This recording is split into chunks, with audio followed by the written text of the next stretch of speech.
and welcome to an episode of Possibility Storm.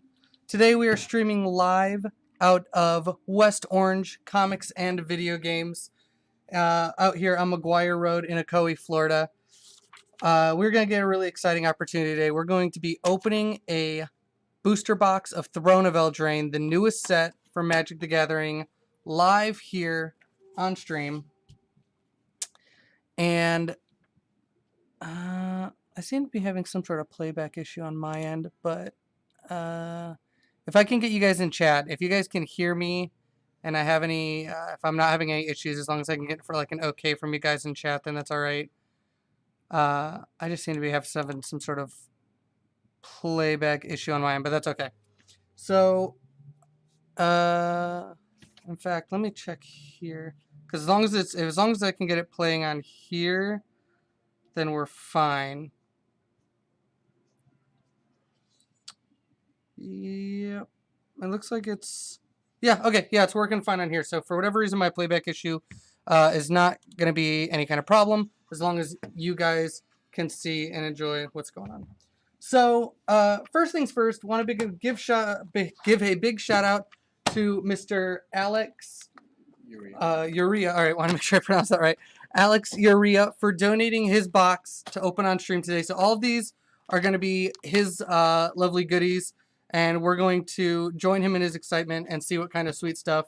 And we're going to analyze some of the things that are coming out of Eldraine, where we think they're going to end up, Modern, Legacy, Commander, Standard. Lots of fun stuff to talk about. This set, I think, in particular, is going to see a lot of play in Modern.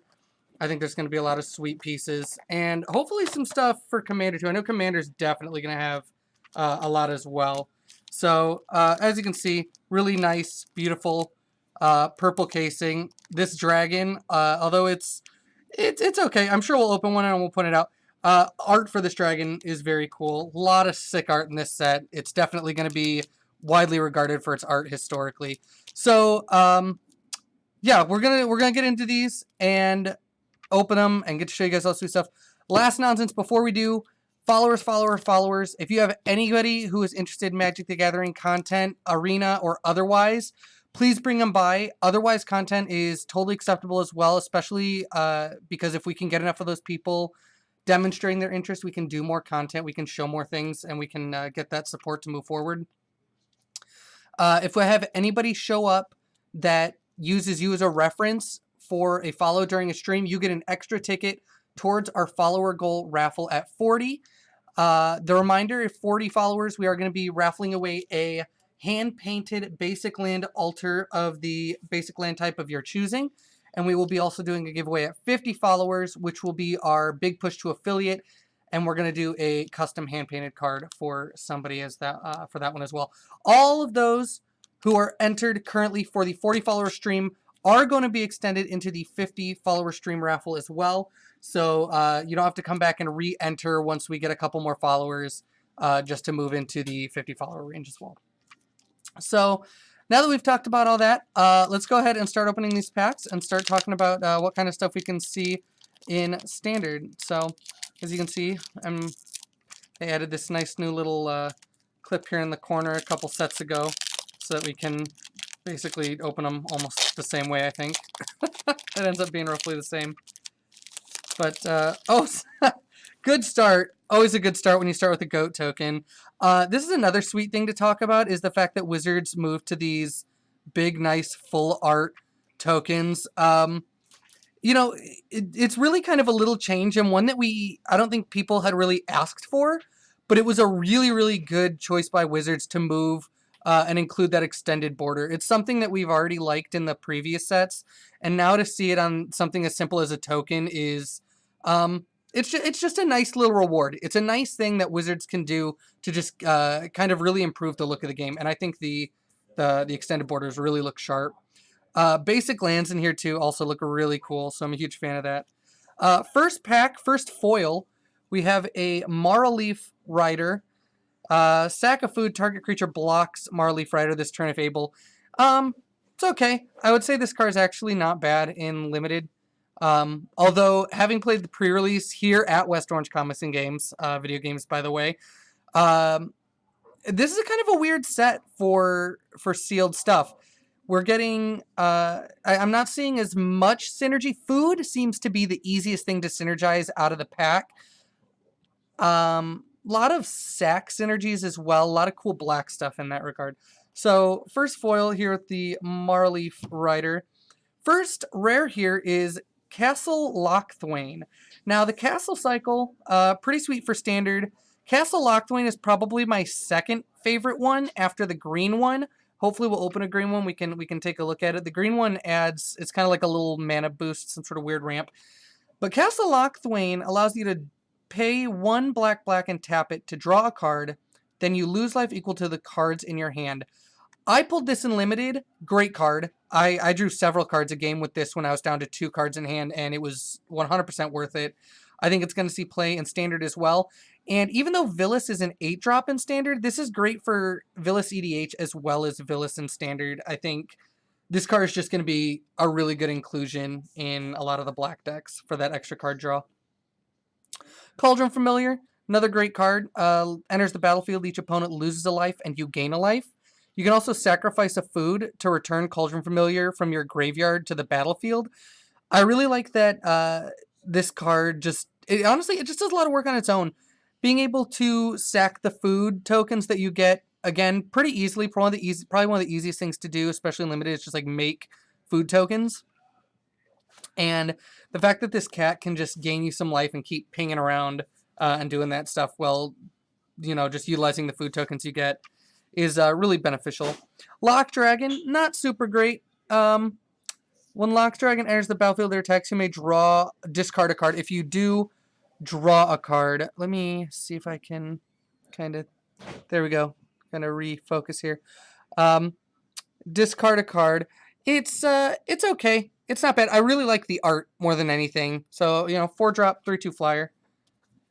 Slaying Fire. I think this card will see play. It's an okay replacement for like Lightning Strike that's going out.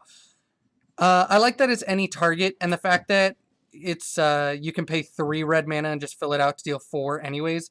I think that card will actually see some play in standard. I think it's pretty good. Brimstone Trebuchet, something that's going to care a lot about knights. Lash of Thorns is a death touch combat trick.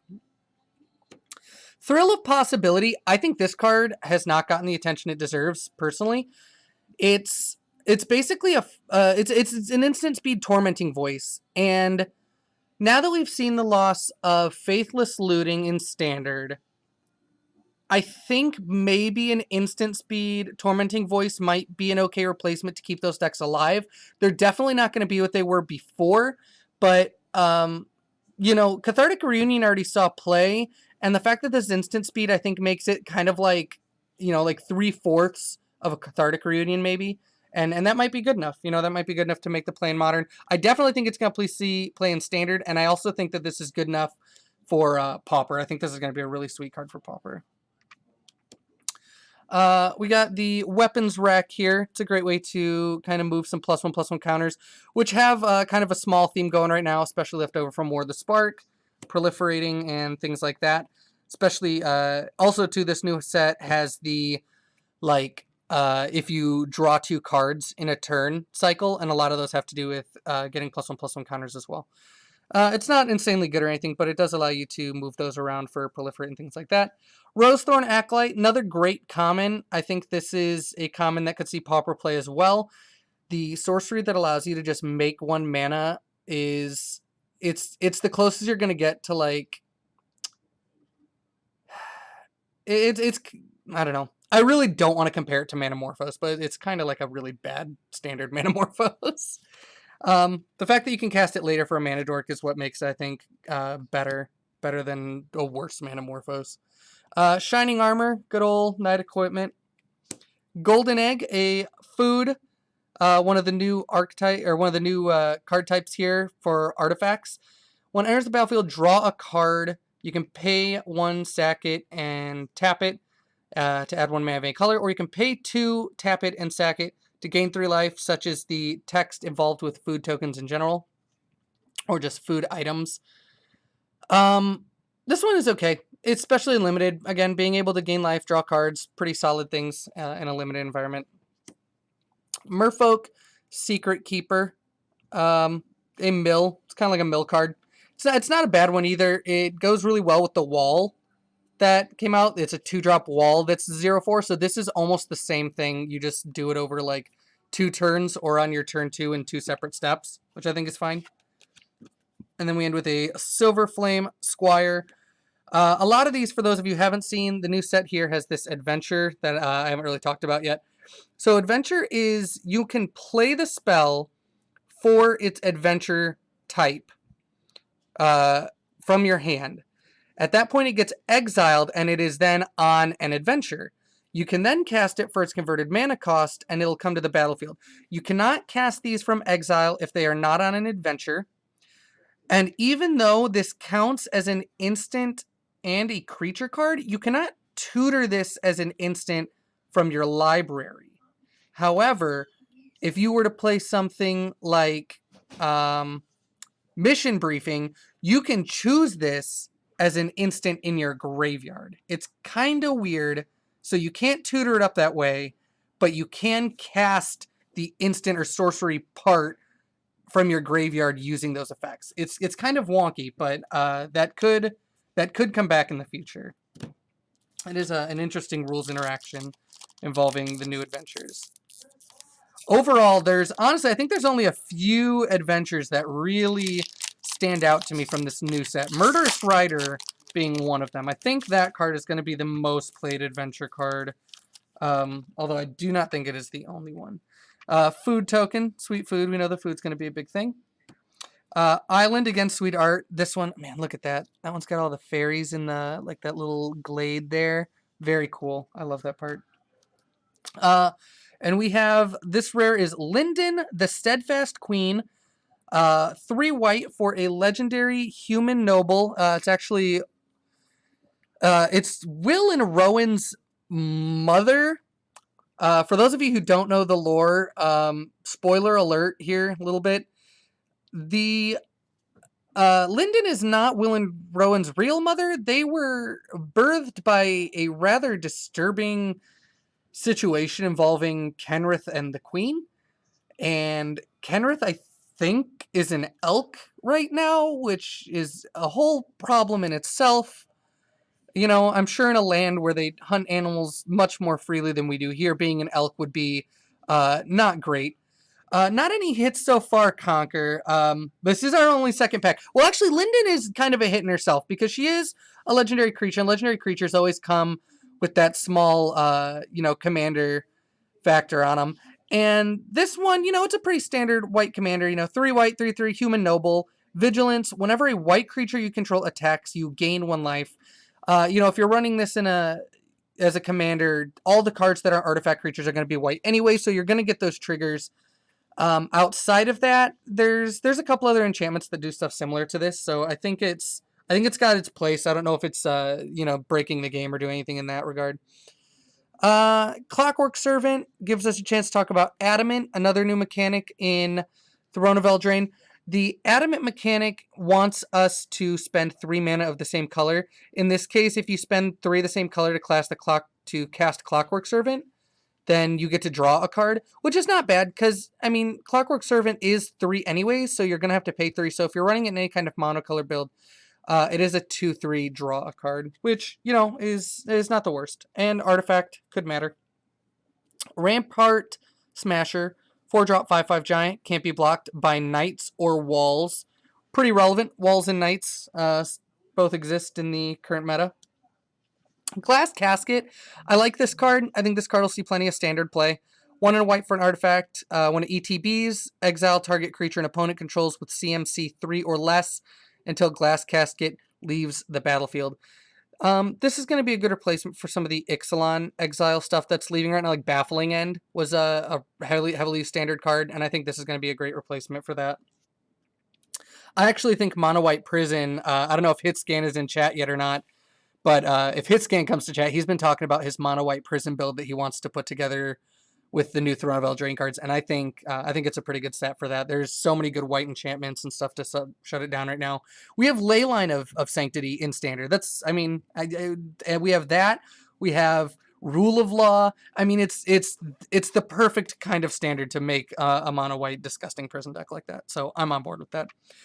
Trapped in the Tower, 1 and a white for a aura, enchanted creature with enchanted creature without flying. Enchanted creature can't block or attack, and its activated abilities can't be activated. Another great prison card. Really good because this just one-ups pacifism from M20, which just came out. The only thing is you can't hit a creature with flying with this, which has some relevancy. You know, you can't put a flying thing in a tower, right? It'll just fly away. So could be something we see in some janky decks like that. Festive Funeral, not much to say about this one except it's decent removal and limited. 4 and a black for an instant. Target creature gets -X until end of turn, where X is the number of cards in your graveyard. It's good enough for limited for sure. I wouldn't be spending 5 on it for anything in Standard or anything like that. Crashing Drawbridge, 2 for an 0/4 wall. Defender, creatures you control gain haste until end of turn. This could see play with the wonky high alert decks that seem to like pop up out of nowhere. It gives all your stuff haste, and the fact that it itself is also essentially a 4/4 for 2 in that deck. You know, it's got its purpose. 7 Dwarves, probably a fan favorite as far as some of the flavor of the set goes. 1 in red for a 2/2 Dwarf. Gets +1/+1 for each other creature named 7 dwarves you control, and a deck can have up to 7 cards named 7 dwarves. So, you know, 7 dwarves, 7 literal dwarves in your deck. It's a fun little card. I think, I don't know how it's going to see anything. I think there might be some janky pauper decks or some sort of stuff that take advantage of being able to get a certain number of card out of your deck. Who knows? Garenbrig Carver. Decent card. Nice little pump spell on it into a creature late game. Solid. You know what though? I'll just point out the fact that a lot of these vanilla creatures have adventures on them, that alone makes them more versatile to me than the creatures from other sets where they're essentially vanilla with some, you know, who cares ability on it. These, at least, you have some sense of timing, and I think the fact that you have a card that you have put out there, done an effect, and now is sitting in exile that you can just, it's just safe. It's safe all the time. No one's going to be able to touch it. That, you know, even if just for the limited environment, I think it'll reach into Standard on some regard. But even just in the limited environment, I think that makes these stronger than a lot of the like throwaway creatures you would see in some of the past sets. Return to Nature, reprint, although this is a really funny one. You can see the carriage turned into a pumpkin. Got little mice running away here. Can't drive it no more. Tome Raider, fairy reprint of the Cloudkin Seer from M19. Outflank, actually a pretty decent removal, and I think this one will actually see play in maybe like Feather. I mean, it could see play in Feather. It's a 1-drop. You know, you kind of want like the low spells like that. Maybe it's not good enough for Feather. Tokens, though, I think Tokens might like a card like this. It can usually be a pretty spicy removal that people don't think of. Eye Collector, common that likes to mill people. 1/1 flyer. It's not bad. Witching Well, 1-drop artifact in blue. I think more than anything, the fact that this is a 1-drop artifact in blue holds more relevancy than the others. The biggest downside for me on this is that it doesn't work with Mystic Forge. So any of the artifact decks that are trying to kind of roll through the lower cost artifacts right now using Mystic Forge in that, this does not make that cut. However, I think low cost artifacts like that always tend to have a place being sacrificed or you know, just a whole bunch of different stuff. Plus, you can sack it later and draw some cards, which is, you know, it does have more late game use. So it's not totally nothing. On to pack number 3. Got another curvy banana food token, which is maybe my favorite token because it starts out, you have like a glowing apple and these pomegranates, plums maybe. That one's leaking. That plum's leaking. Don't eat that one. And then you got the loopy bananas. These are the loopiest bananas I've ever seen. But I'll tell you what, I like them. They're like curly fries, but healthy and bananas. Another sweet fairy island. All right, here's a sweet card to talk about. Gadwick the Wizened. Gadwick is X blue for a legendary human wizard 3/3. When Gadwick enters the battlefield, draw X cards. Whenever you cast a blue spell, tap target non-land permanent an opponent controls. This card, I think, can just be so much fun for you and nobody else who you're playing with in Commander at all. Cards, man, what's the one disparity circle or Verity? I think it was like Verity Circle came out in Ravnica Allegiance, and it's whenever a creature an opponent controls becomes tapped and it's like not due to a mana ability, you draw a card. So this becomes play spell, poke a creature, draw a card, at like almost every time, and that's a sweet setup. That's a very powerful engine. Also, for those of you who have not noticed, it is very different for him to have an ETB draw X cards ability. Usually when someone has an X ability like that, it's based on the cast, and so it would usually you would do cast. But this one has to successfully resolve in order to cast, in order to draw those cards. So that is something to keep in mind. I think this card can also see some shenanigans with Gemini Survivor. What's going on? We're talking right now about this Gadwick. He's a pretty spicy lad. We are, but like I said, we can. I think there's a lot of ways you can make some draw engines with this. I think this with like say Stasis is a great way to create some sort of goofy locks. I'm sure because just. Yeah, I think this is going to be a very powerful, fun blue commander with, especially with tap shenanigans. Blue has so many sweet shenanigans like that. Mycosynth Lattice and Unwinding Clock allow you to just like untap all your artifacts during each player's untap step, and everything you have is an artifact, so you untap everything. It's the blue version of Seedborn Muse, so there's that, which is always sweet. I think this is a cool card. Definitely look out for that in Commander. Spinning Wheel, 3-drop, mana rock, tap to add 1 mana of any color, tap 5 and tap it to pay 5 and tap it to tap target creature. Again, not bad. I do think it's kind of cute that they put like all the little different color yarns down here for the different mana colors, you know. I always like doing that. I like to get real close and I'll investigate like all the little art and stuff on the card to see if I'm like missing any cool background stuff, especially in a set like this. There's so many like Easter eggs in that they could be throwing in. Oh, all right, this is our boy. This is one of my favorite cards in the set personally. Sir Conrad the Grim. For 3 and 2 black, you get a 5/4 human knight. It is a legendary creature. And all right, here's a lot of text and it's all relevant, which is so good. Whenever another creature dies, I couldn't get one during pre-release. I was struggling so hard.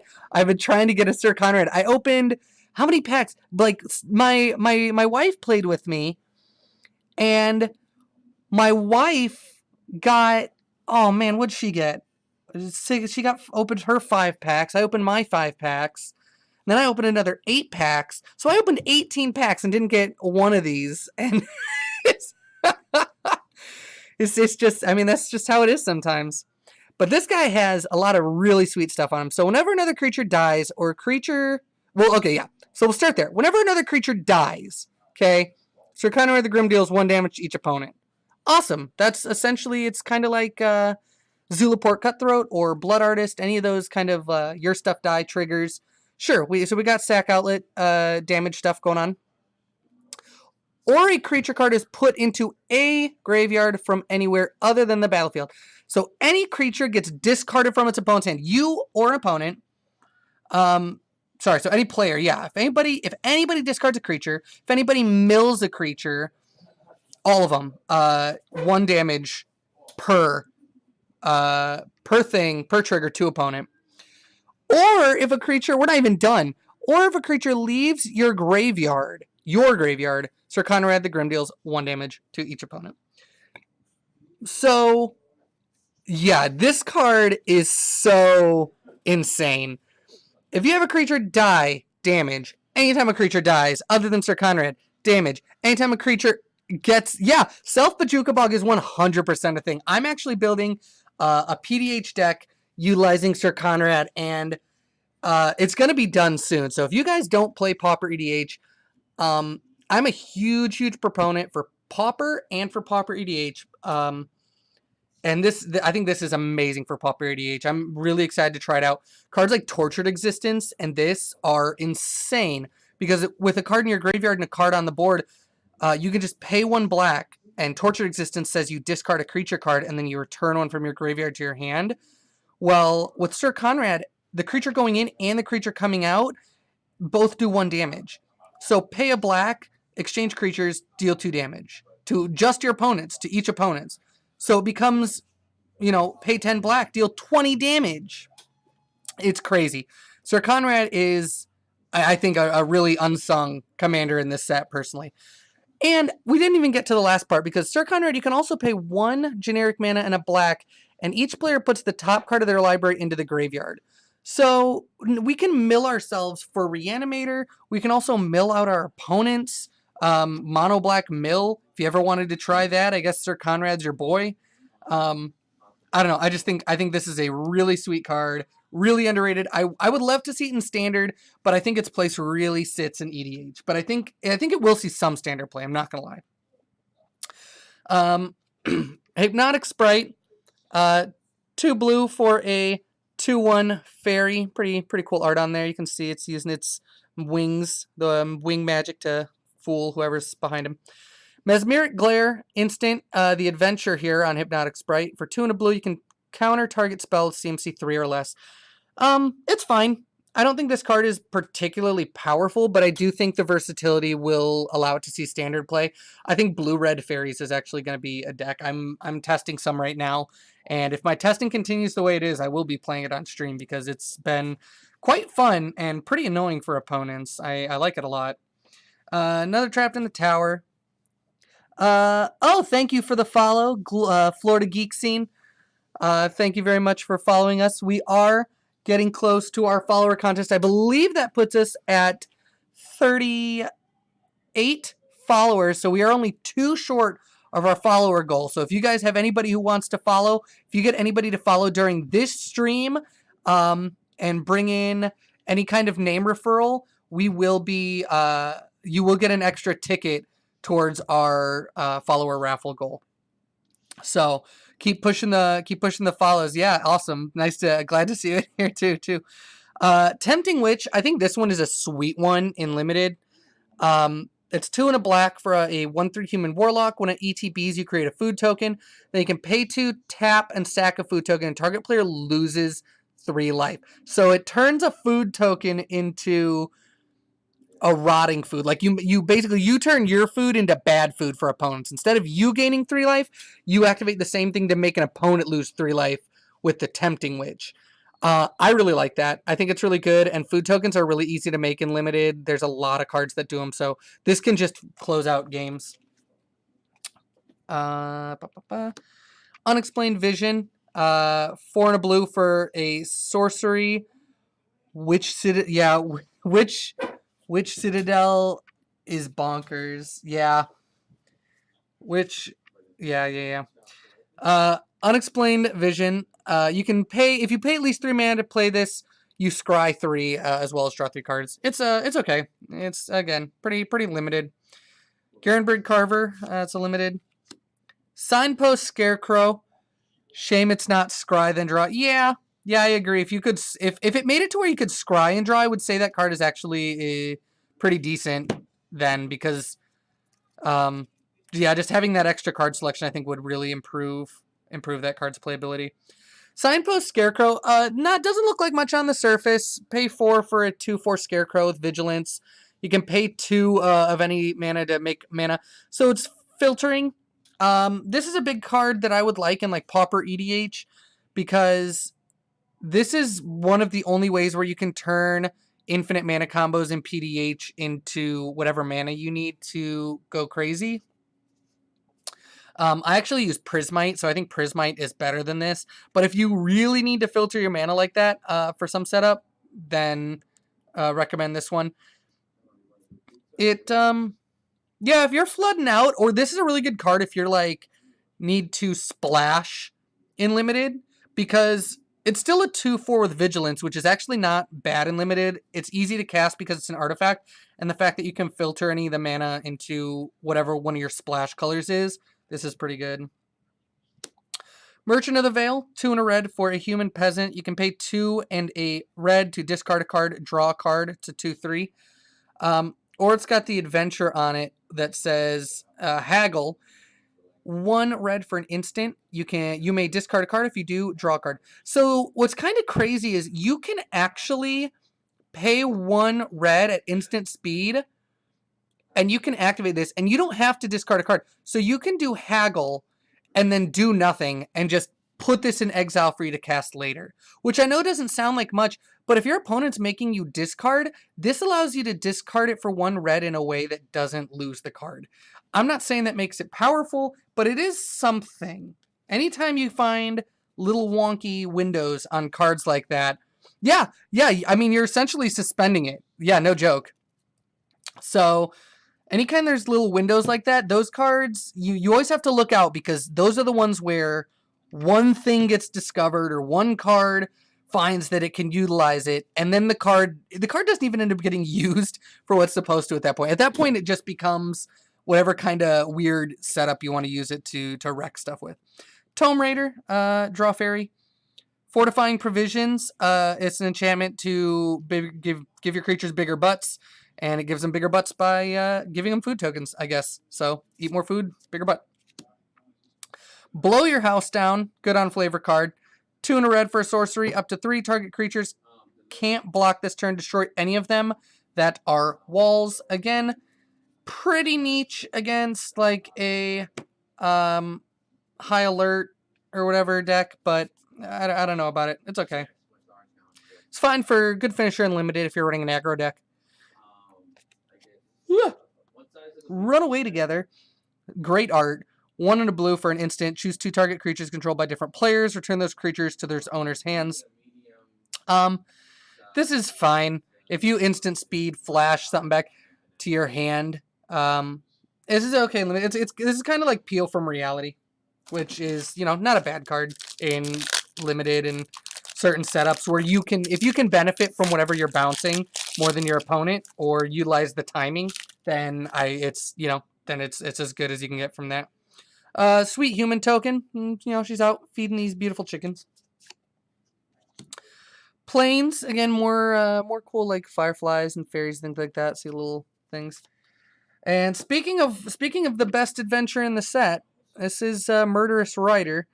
It is not the alternate art one, but both of these arts are very cool. 1 black for a 2/3 zombie knight, lifelink. When it dies, put it on the bottom of its owner's library. So I'm thinking something like Grenzo for EDH is a sweet place for this. Otherwise, you can pay 1 black for an instant to destroy target creature or planeswalker. You lose 2 life. I don't know if this sees play. I think if it does see play, it sees it in some sort of zombie variant. And the only reason I question whether... I think they'll definitely see standard play. This is going to see tons of standard play. You won't be able to escape from this card. This card is going to be just the premier removal. It's going to come in, replace Vraska's Contempt, and just be a great creature on top of it to boot, being a 2/3 lifelinker that you can just keep putting back in your library. It's great. No qualms about that.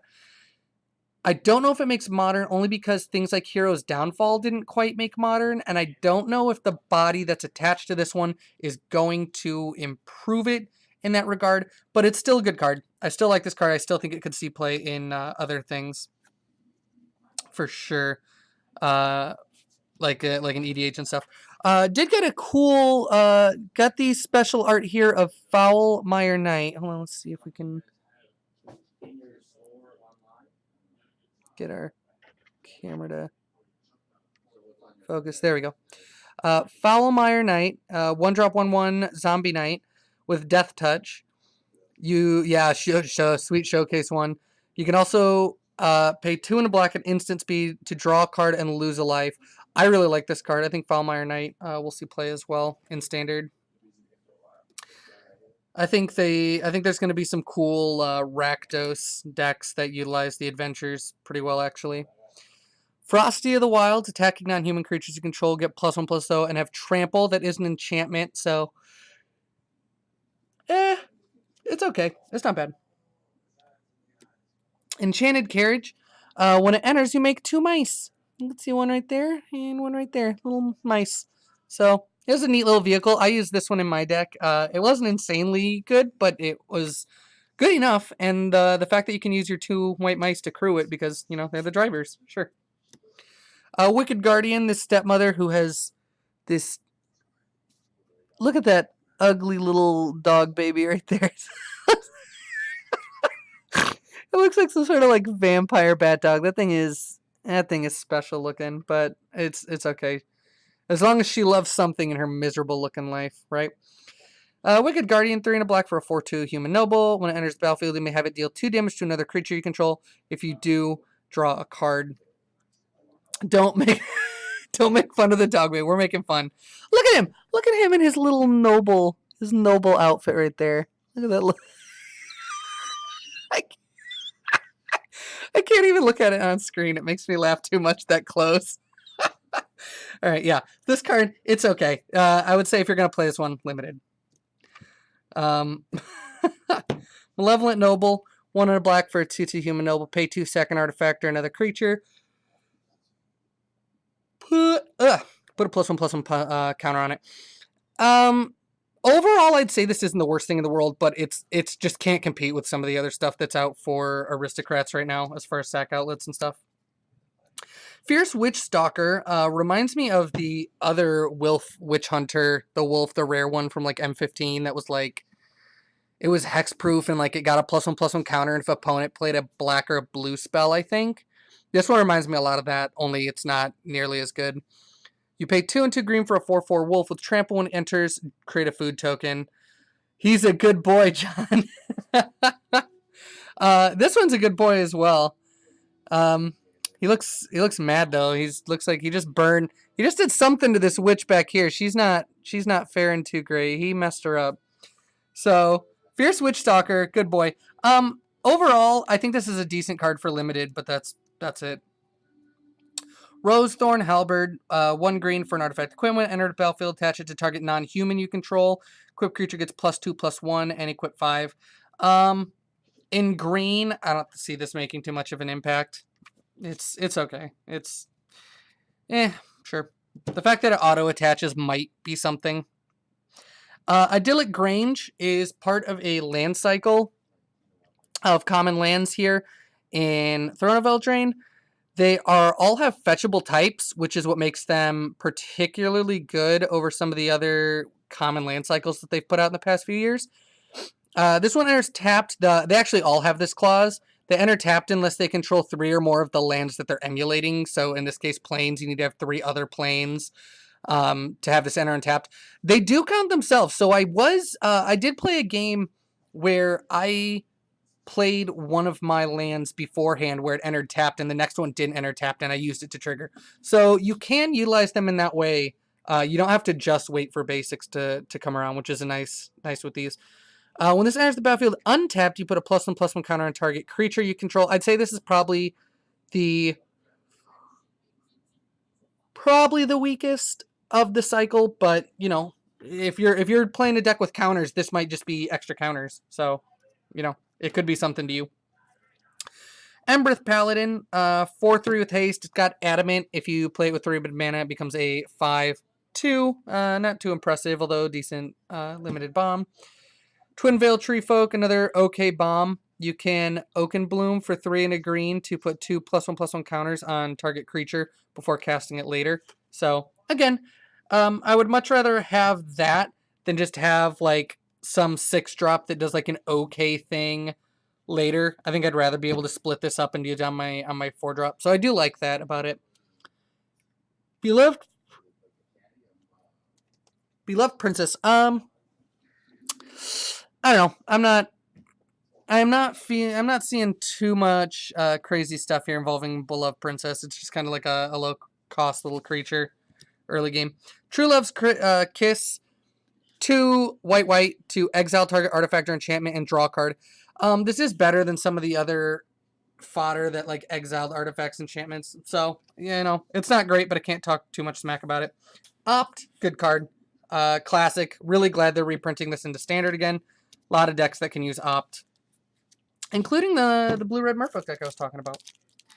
All right, moving on to the next one. Probably going to start to move a little faster here now that we've been seeing some cards. Now we can move past some of the ones we've seen.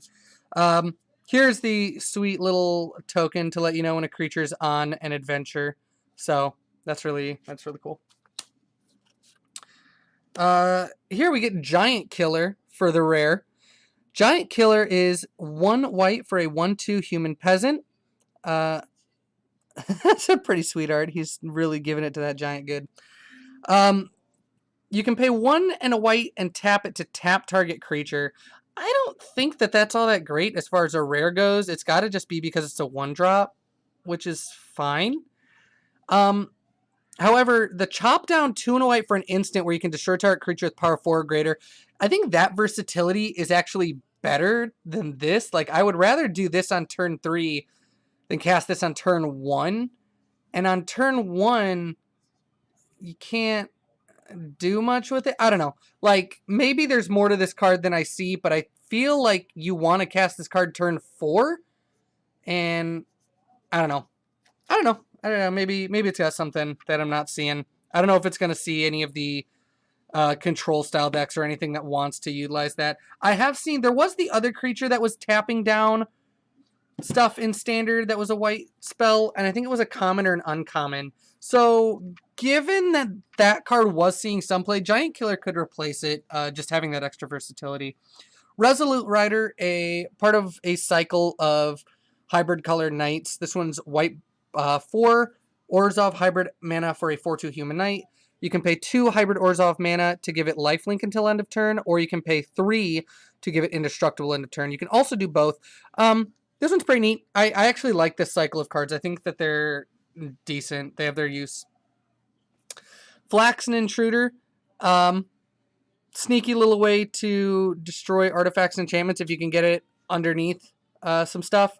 And then it's Welcome Home for 7 mana. Look at that, 7. Sorcery.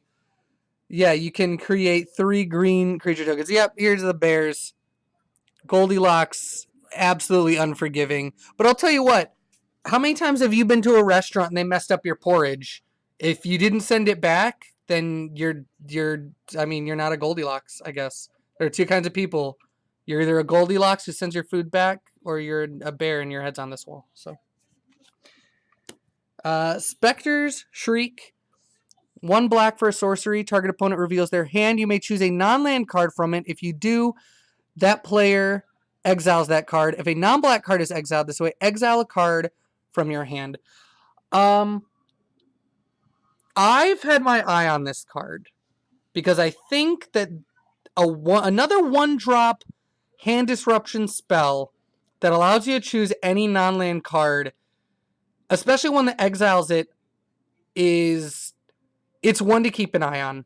I think this could see play as far out as Modern in the right circumstance. I don't know what that circumstance is exactly. Maybe it's sideboard, but I think this is one to keep an eye on. Spectre's Shriek.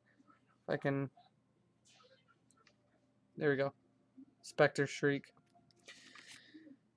Wicked Guardian, stepmother with the, with the dog. Yeah, look at that dog.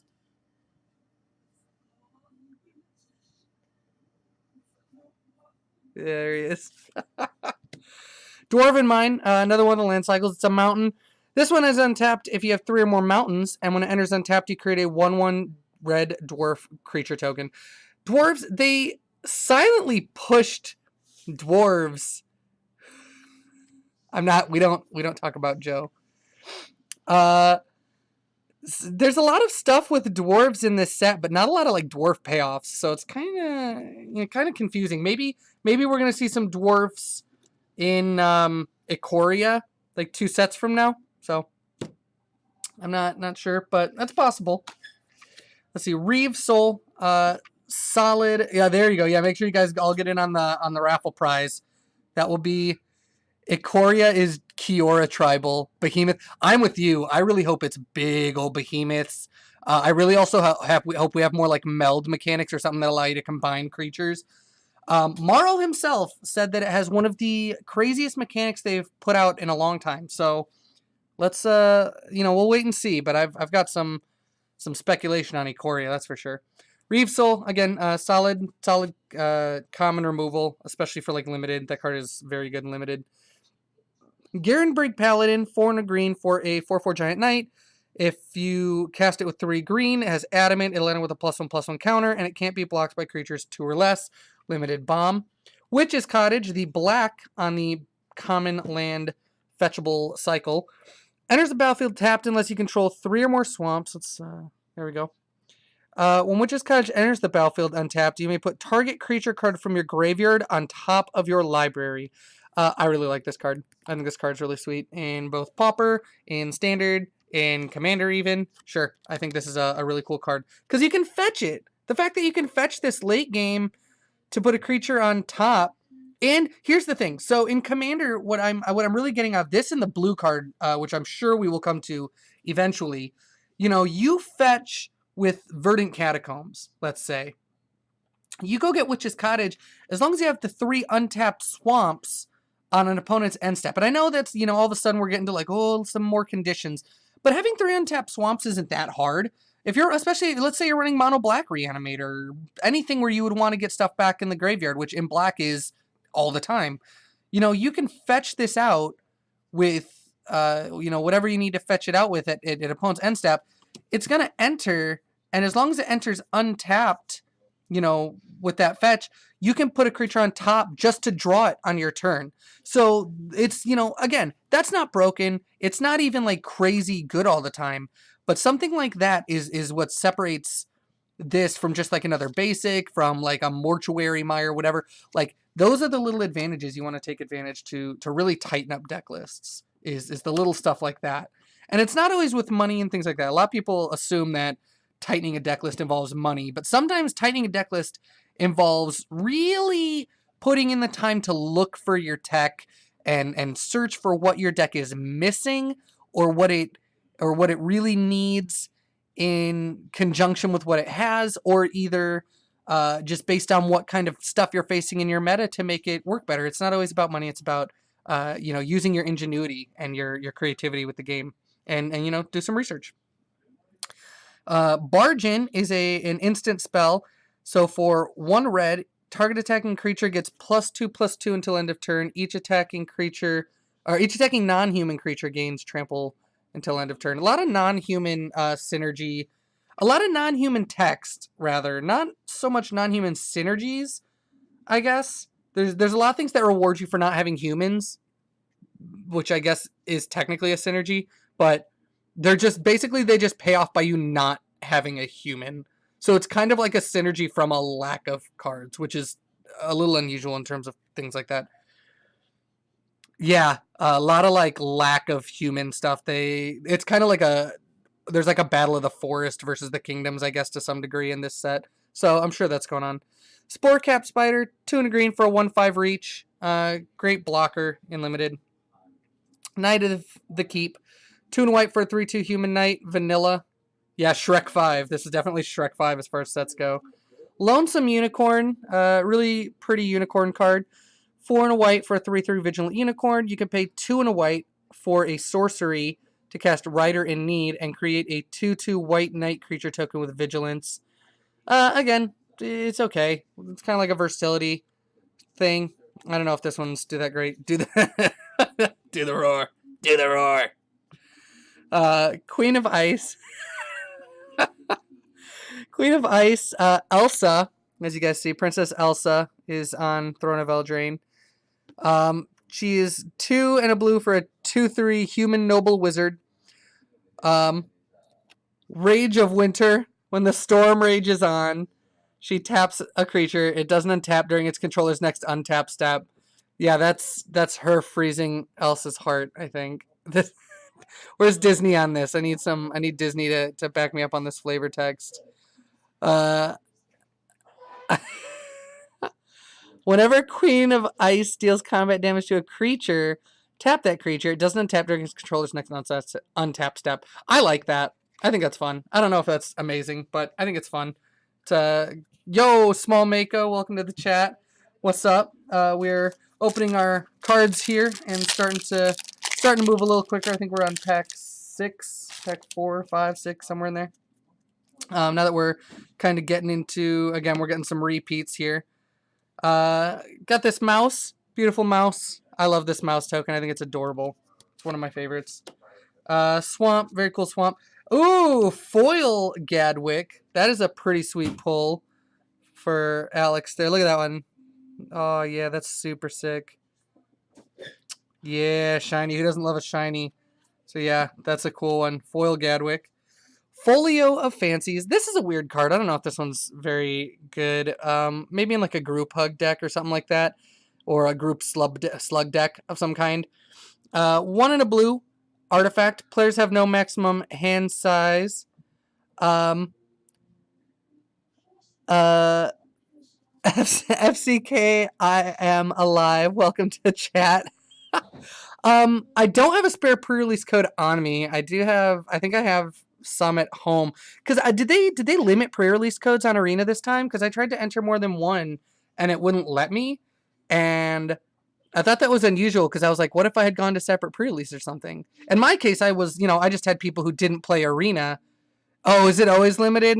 All right, well, darn. Well, I was unaware of that, so I got bamboozled. But I might have some extra codes then. If you guys need some, I have some codes. So send me a message or something on here. Send me, and I can get some out to you guys. In fact, if we can get some people coming in on here and bringing some followers, we will absolutely be doing some codes in that as well. Gemini, I'll make sure. Yeah, I'll get one for FCK and Gemini. I'm gonna call it out now. I have 2 available, so one's gonna go to FCK and one will go to Gemini Survivor. So I'll make sure you guys get some. So if you're not followers, make sure you follow. Make sure you do support and all that kind of stuff, and I'll get those guys out to you. But Folio Fancies, we'll get back to this one. XX, each player draws X cards. Yeah, no problem, FCK. I'll absolutely if I get any more Small Mako, if I find any, I'll get one out to you as well. Had that twist on blast from the start. 2 in a blue, tap. Each opponent puts a number of cards equal to the number of cards in their hand from the top of their library in the graveyard. So if you have big hands, you're gonna mill them. Honestly, the one spot I can see this maybe is kind of like a janky include on what's his name? That I'm forgetting his name right now. The Wheelie Boy of Garuki and the Cookie for the Razzle Dazzle. Oh my gosh. Why am I forgetting his name? Nekusar. There you go. Conquer. Thank you. Nekusar. Yeah, if anything, I think this could be like a weird janky include for Nekusar. Because, if you are making your opponents discard somehow, then you don't really care about them having a maximum hand size. Because you're there, you can't hold on to cards. And then you can just mill them with this. I don't know. Maybe not Nekusar, but I'd like to see it go somewhere. It seems like it's kind of one of those wonky cards. Grumgully, however, I like this guy. I think he's pretty neat. 1 red-green for a 3/3 Goblin Shaman, Grumgully the Generous. Each other non-human creature you control enters the battlefield with an additional +1/+1 counter on it. This card's sweet. This has persist combos written all over it. Any kind of sack outlet with like prime. Oh my gosh, I'm forgetting his name. Get him in Arena. You got him in Arena? Yeah.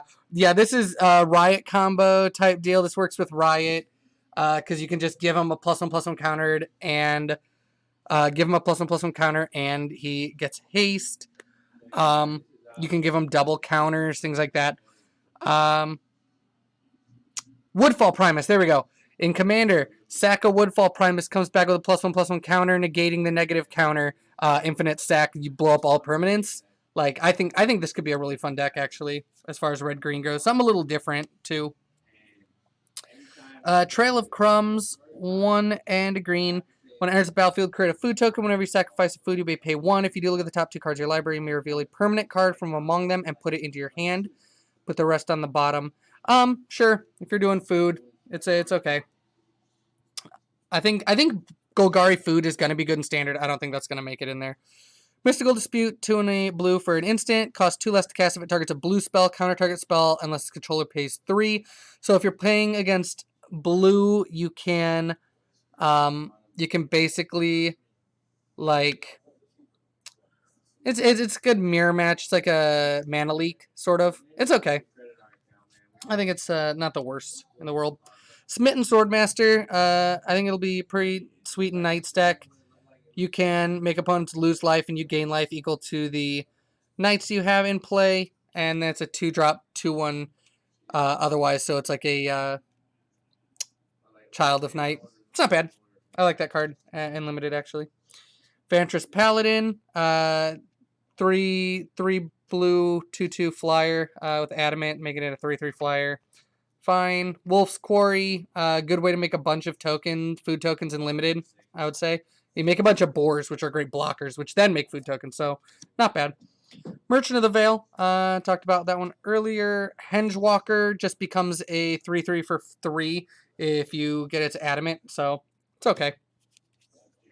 Shining Armor, you can flash it in when it enters the battlefield, attach it to a knight you control. Again, kind of a knight equipment. Wildwood Tracker, whenever it attacks or blocks, if you control another non-human, it gets +1/+1 till end of turn. I think this one's okay for like a limited low to the ground aggro setup. Run away together and outflank.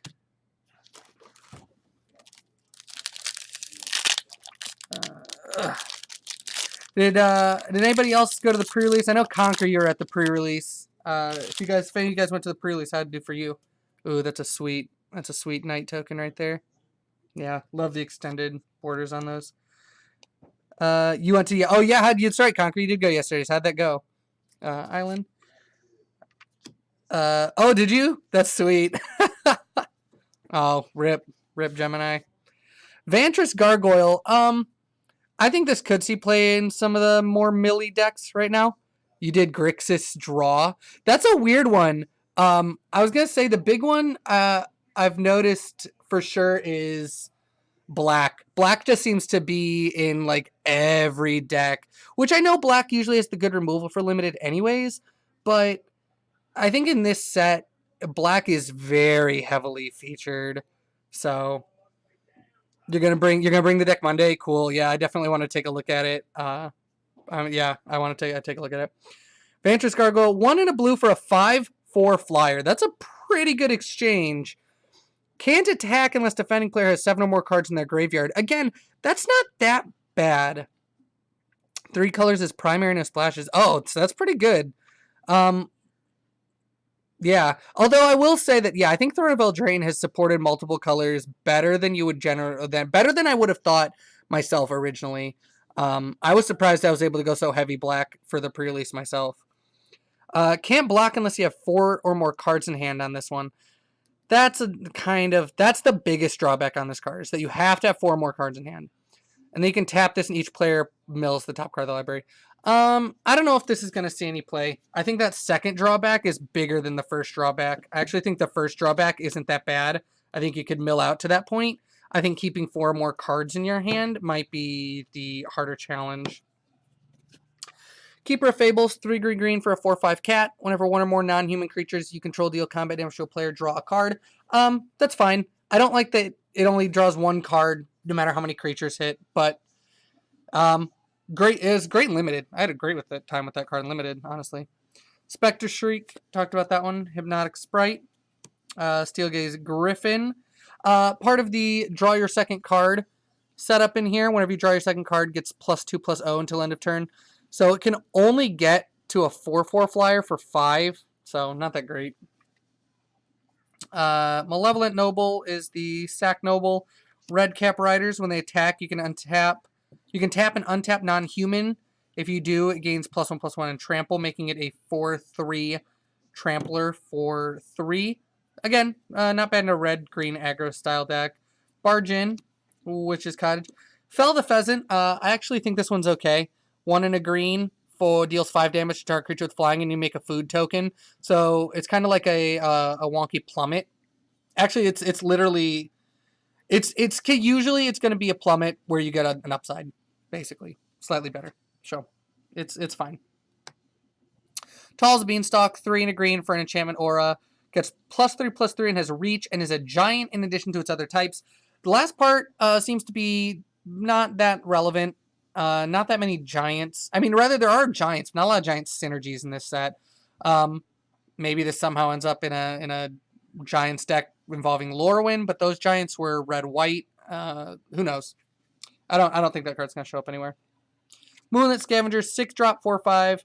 Enters the battlefield. If you control, good for that great cloak. Yeah, it is good for the big giant. I think that might be the only card it's good for. Is the plane cloaker, whatever, the land cloaker. I know which one you're talking about. If we open it, I'll point it out. Enters the battlefield. If you control an artifact or enchantment, return target creature and opponent control to its owner's hand. Really high cost for that ability. Fairy Guide Mother. Get it? 1 white for a 1/1 flyer. Gift of the Fae, you can pay 1 and white for a sorcery to give a creature +2/+1 and give flying until end of turn. I would really like this if it said instant. If this part was an instant, I would actually really like this in limited and in standard. As it stands now, it's okay. Probably doesn't replace Healer's Hawk or anything like that. Fling, awesome new printing on Fling. Love the new art.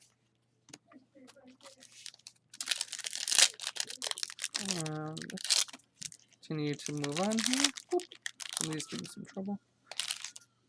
Ooh, classic. Got our include here. So no token. Possibly my favorite art from the set for basic lands. The Sweet Wishing Well Island. Very cool looking. Yeah, crinkly SMR. +7, and then fling it to the face for lethal. Yeah. Yeah, definitely love that. Flinging things is something I'm a huge fan of. I'm a big fan of the throw things at people's face when it's a good time. Castle Ardenvale, probably the 3rd best castle in my opinion after green and black. Pay 2 and 2 white and tap it to make a 1/1 white human creature token. I think just being able to make the token like that is pretty good. I mean, think about it. That's what you're trying to flip a Danto, whatever, into, right?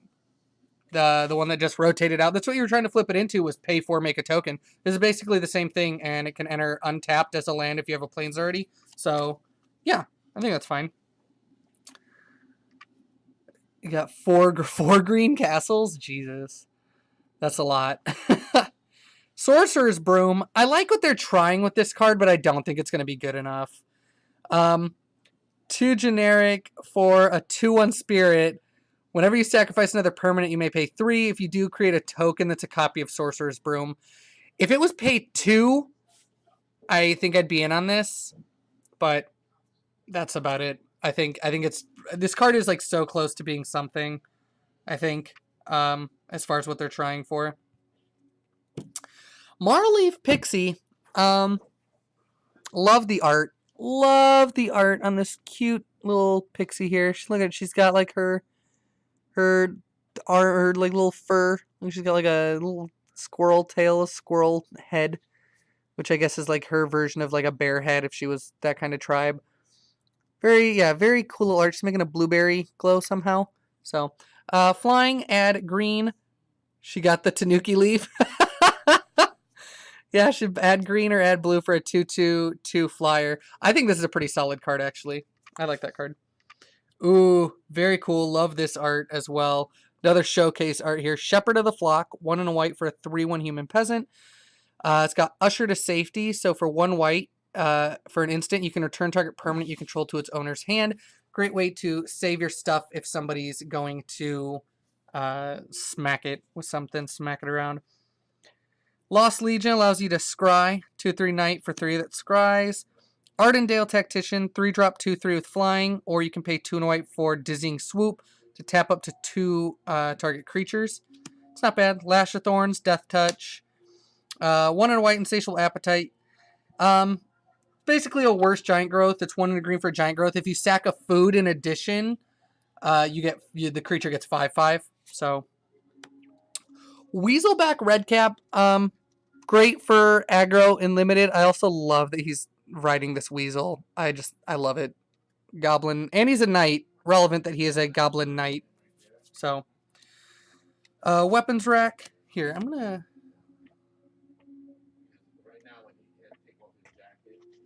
I'm gonna move this down here, so we don't have to lift up the cards as far. There we go. How's that look? There we go. So we have, actually here, I can even lower it a little more.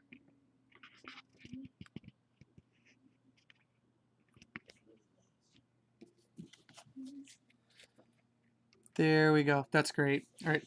Prophet of the Peak enters the battlefield. Scry 2. It's a 5/5 for 6. So I played that in my deck. It was an okay bomb. It was not bad. Corridor Monitor, 1 in a blue for a 1/4 construct. When it enters the battlefield, untap target artifact or creature you control. I like this card. I think it's good in Pauper.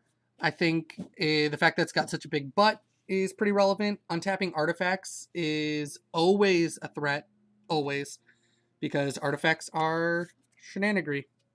Shenanigans at its finest.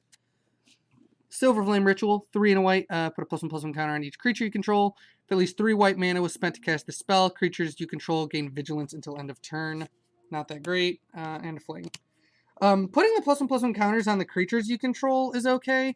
And giving him vigilance is okay. Doing it for 4 mana is like, eh. I mean, there's other things that can kind of do that in standard right now. Anyways.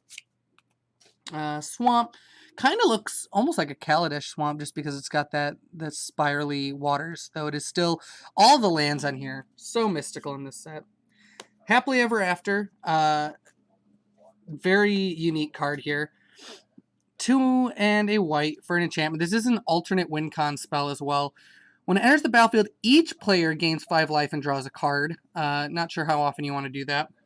At the beginning of your upkeep, if there are 5 colors among permanents you control, there are 6 or more card types among permanents you control and or cards in your graveyard, which is pretty easy, and your life total is greater than or equal to your starting life total, you win the game. So the second and third conditions are really easy to meet. Having the 6 or more card types among permanents you control and or cards in your graveyard. Because you only need to have 6 or more card types among permanents you control. But the thing is, like, a sorcery can't be a permanent you control, but it's always going to count a sorcery once it's in your graveyard. So it's kind of half delirium and half your permanents, which is pretty nice. The beginning, you have to have 5 colors among permanents you control. That's the harder one to achieve. But I think overall this one is easy enough to do. I think this card will see play in decks. This Happily Ever After to me is it's like Coalition Victory. And I think it's actually easier to achieve than Coalition Victory, if I'm being honest. Which is funny since Coalition Victory is banned in Commander. I think that one's actually easier. Shine Chaser, Flying Vigilant, +1/+1 as long as control an artifact, +1 with an enchantment, becomes a 3/3 Flying Vigilant creature. If you have both, really good in limited. I think that's phenomenal in limited for 3/3 Flying Vigilant flyer. But you have to really kind of fall in the archetypes to get it. But I don't think that's that big of a drawback. I think it is attainable. Another Sir Conrad. Never going to complain about Sir Conrad. Sir Conrad, awesome. Archon of Absolution. 3 and a white for a 3/2 Flying Archon, pro white. Can't attack or block a Planeswalker control unless they pay 1. Kind of a mini propaganda setup here, or a mini Ghostly Prison. Reaper of Night, awesome limited bomb. Makes people discard, and if you attack and they have 1 or 2 or fewer cards in hand, it gains flying. So that one will really smack them around. Fierce Witch Stalker, talked about that one. Tempting Witch. Ogre Errant, gives other knights menace.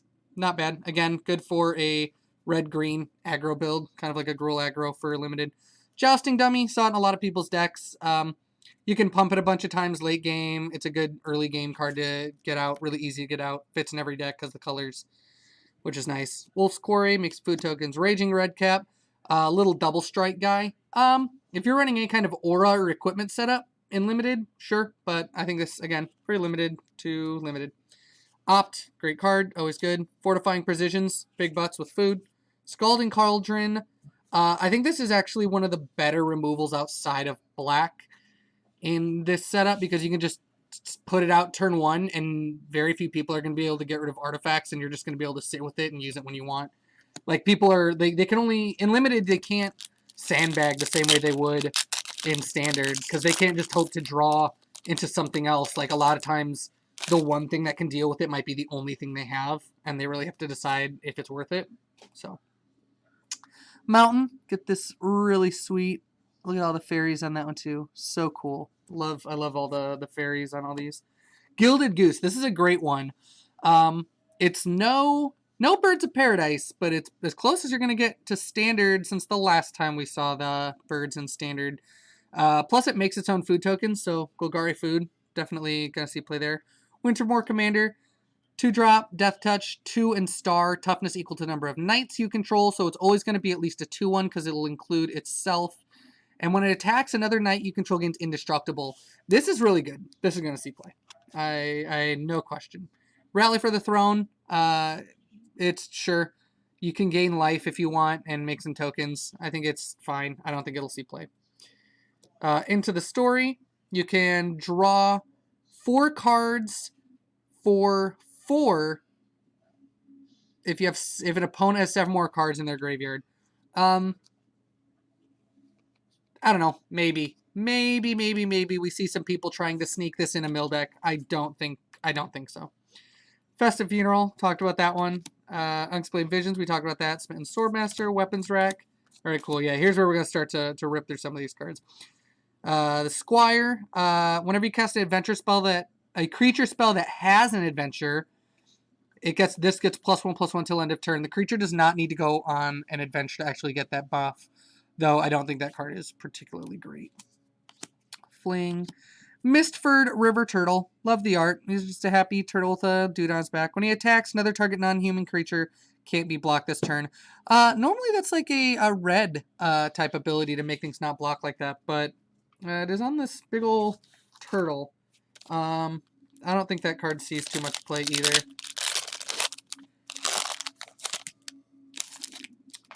Ooh, sweet fairy token. Look at his little shield is like a button. How cute is that? And he got like a little a shaved down key, his key shiv for his sword. Cool, very enchanting looking forest there. Ooh, that's a good one. Foil Showcase Lovestruck Beast. I didn't know you could get foil showcase cards in the collector's edition. So like, yeah, because I was gonna say I pulled a showcase Lovestruck Beast in one as well, but the foil one looks amazing. It's beautiful. I'm really, man, what's the point of getting the collector's packs? I'm really starting to question: is it just because it guarantees foils and the full art, the extended borders? Because I'm like, man, at this rate, that's a difficult justification. And when you can have what looks like a very similar chance to opening something like this here, but it is beautiful. Piper of the Swarm, awesome rat card. 1 in a black for a 1/3 human warlock. Rats you control have menace. Also, I was wondering about this. I remember talking about it on stream. Somebody got a borderless Garuk. Yeah, that's a pretty good one. I was trying to look up some information about why Warlock is a thing, and I guess it has to do with gender neutrality. Don't quote me on that, but I think that they named it Warlock as opposed to Witch, due to like it's more of a gender neutral term, I suppose. I don't know where that information came from, and again, don't quote me, but I believe that's why if that's why they did it, and if there's truth to that, then awesome. I really like the inclusive language, things like that. So I really hope that is the case. Otherwise, I still not 100% sure why Warlock is the one on here.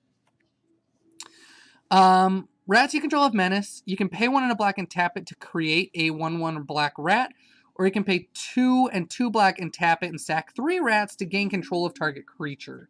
The last one's really good. If you can make some rats and you can just start taking creatures, that can be pretty powerful.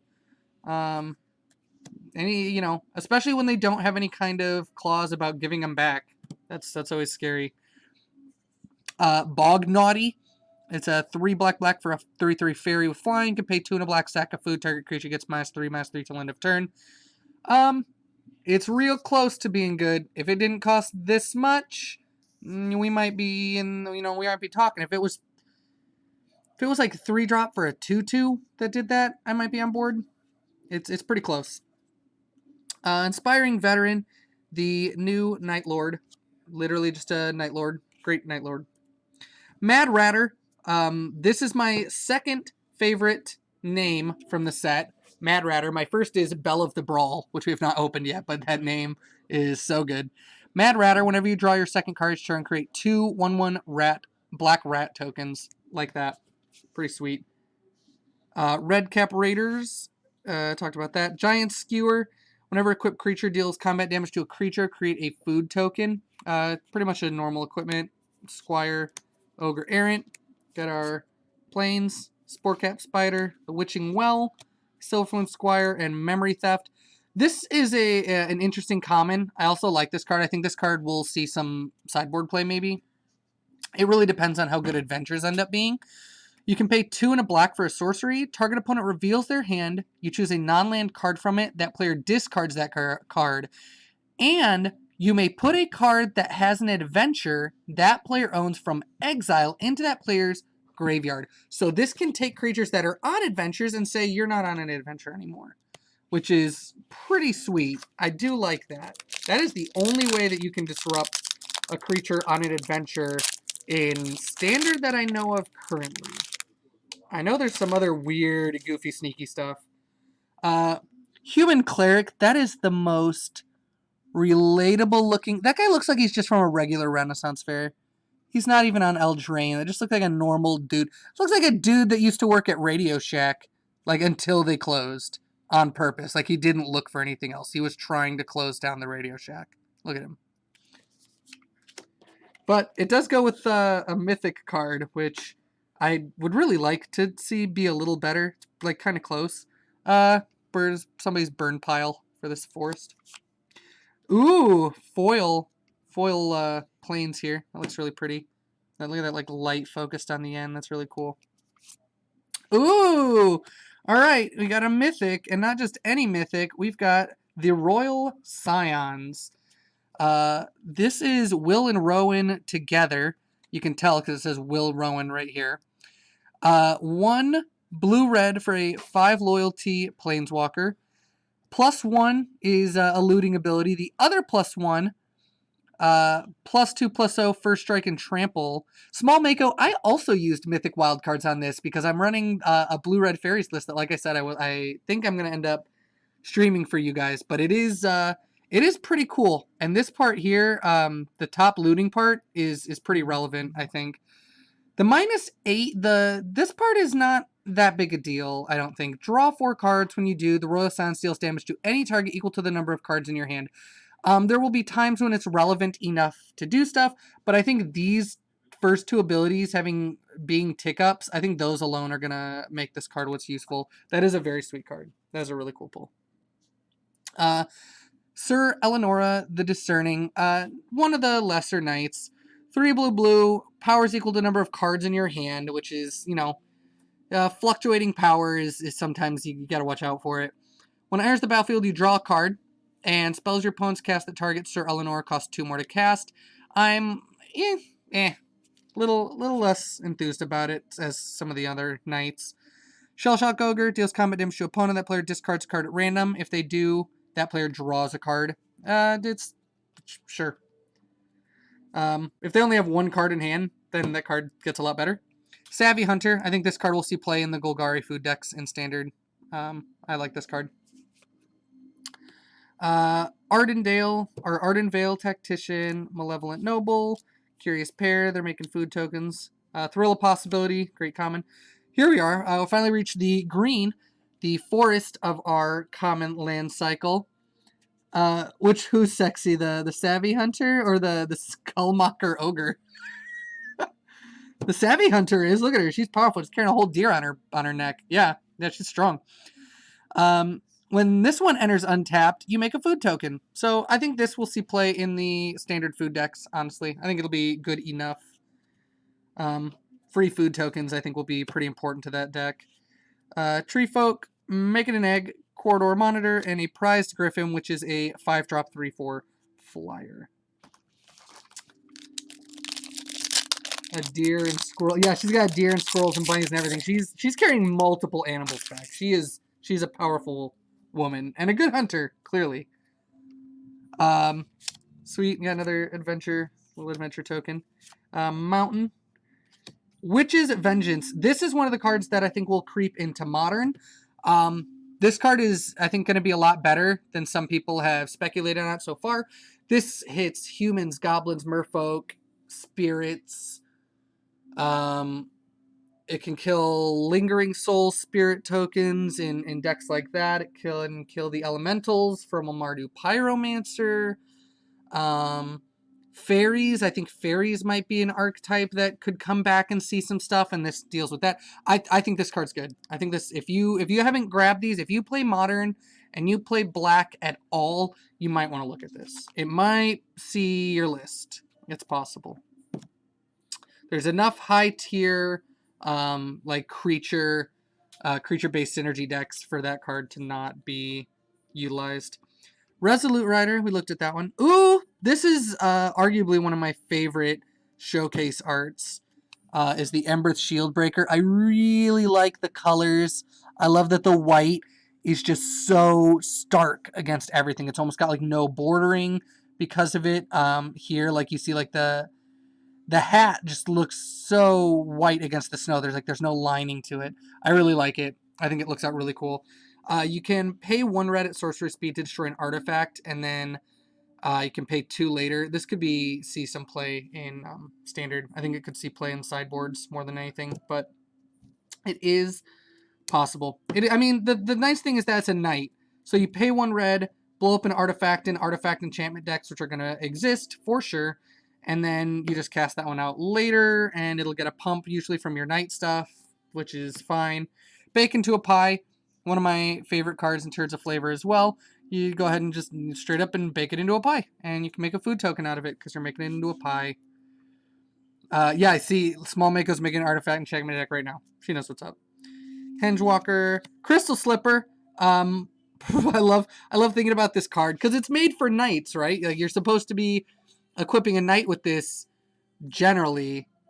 Magic is doing a baking contest. I saw that. But I love this one because my thought is that you cling it to a knight and it gives it haste. So he's like, come on, men, rush to battle all fast. And, clink, clink, clink, clink, clink, clink, running out. And you just hear the tink of his little slippers. But, super fast. Never look, if I was on a battlefield and the entire army was sprinting at me in crystal slippers, I'm out. I'm out of there. You don't mess with that person. They're gonna wreck people. With the Beanstalk Giant, I think the Beanstalk Giant. There are land decks. There are land decks out there right now. Ones that are already trying to pump out a ton of lands. They have Thorn Rider or whatever. The green Elemental Knight. So yeah, I agree. I think it could be seeing some stuff. Ardenvale Paladin, just as adamant for a +1/+1 card. Didn't say please. Another of one of the best named cards in the set. 1 and 2 blue, instant, counter spell. Its controller puts top 3 cards to library in the graveyard. Strictly better cancel if you're trying to do some work like that. But I love that name. Didn't say please is fantastic. Alright. Okay, got a knight, got a mountain, got a wicked wolf. When it enters the battlefield, it fights up to 1 target creature you don't control. Sack of food, put a +1/+1 counter on it, gains indestructible until end of turn, and tap it.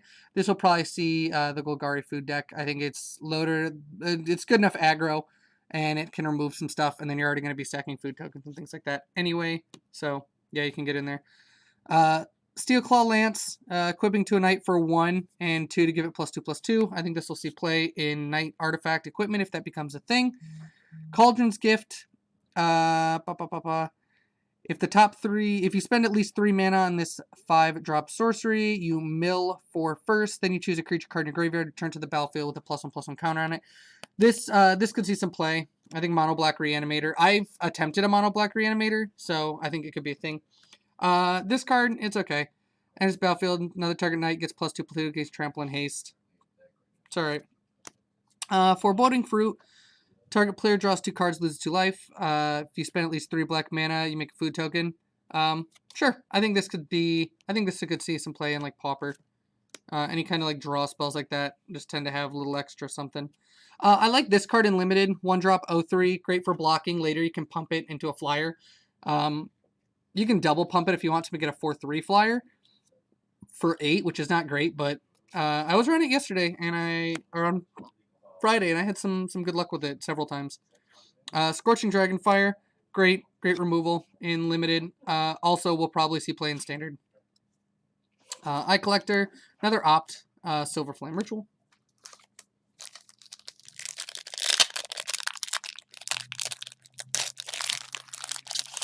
Let's see, we got an adventure here, and we got a swamp. And we got Javier Dominguez himself, fervent champion. And not even exaggerating, for those of you who don't know, this is an actual world champion card. As you can see, 2018 world champion, Javier Dominguez. So congrats to him for having his own Magic card. 1-drop 1/1 for a first strike haste human knight. When it attacks, another target attacking knight you control gets +1/+0 until end of turn, which is, it's fine. And equip abilities you activate that target him cost 3 less to activate. That part is going to be relevant, and the fact that it has first strike and haste tacked onto it. Yeah, new motivation to get good at Magic. You'll get your own card. I think this card will see standard play. If there is going to be an equipment stack, that's going to be in it. Kendler's Transformation, turn something into an elk. 3/3 elk, and you draw a card when it enters the battlefield. This is great for transforming your own tokens. I had, during my game, I had several games, or several times. I think it might have actually been on Arena in person where I was transforming my own stuff with the Kenrith's Transformation. I really like it. This card will probably see modern play. I really like it. The more I talk about it, the more I like it. I was not a huge fan at first, and then a friend of mine kind of talked to me about it, and it's just improved from there. It's 1 and a blue for an instant. You can choose one. You can either counter a target spell with CMC less than or equal to the number of cards in its controller's graveyard, or you can destroy a creature for the same clause. This card is really good in Modern because people have fetch lands. People are going to be digging through their decks. By the time you need to use it on turns 2 and 3, you're going to be able to hit most of the stuff you need to hit with it. And the other nice thing is usually when you're playing decks, when you have to slot out removal because they don't have creatures, in the decks that are doing that, they're slotting in counter spells.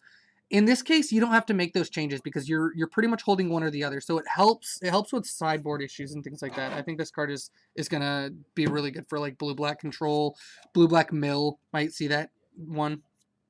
Tournament Grounds, really good for knights. I mean, it's one that enters untapped and makes 3 colors if you're in a knight deck or if you're doing stuff with equipment. So not to be totally disregarded, but not super great. Unexplained Vision, not that great. Forever Young, kind of like a trade-off version of Grave Purge. You can put any number of creatures from your graveyard on top of your library, and then you draw a card for 1 and a black at sorcery speed. Reeve Soul, Removal, Crystal Slipper, Marleaf Rider, Scarecrow, Paladin, Didn't Say Please, Griffin, and Golden Egg. So, talked about all those.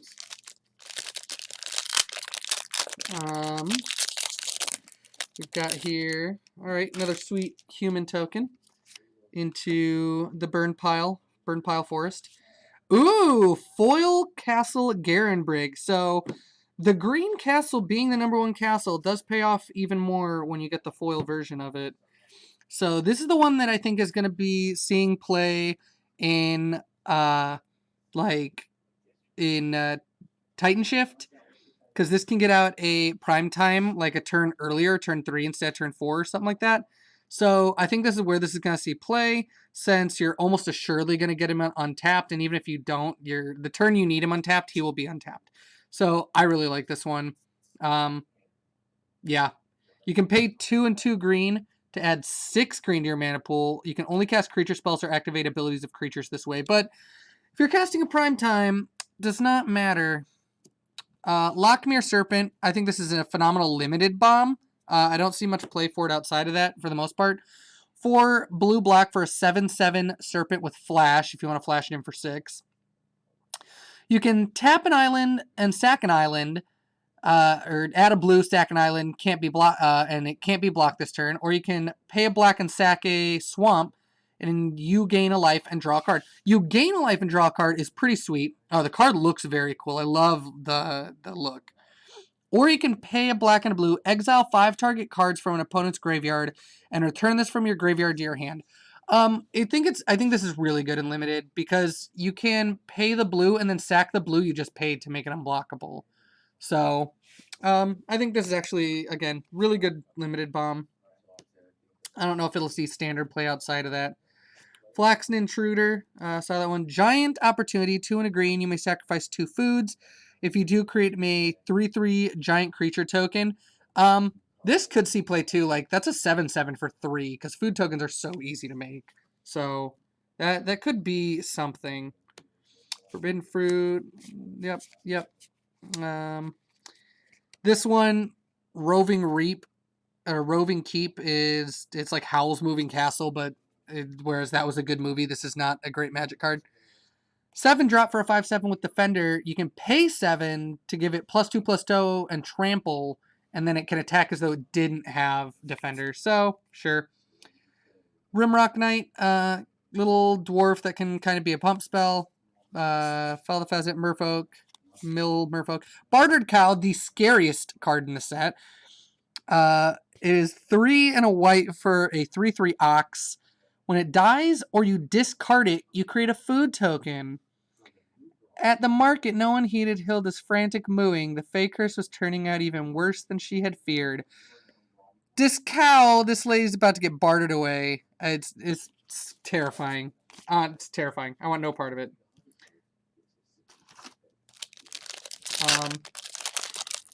Okay, let's see. Moving into... Ooh, that's a sweet bear.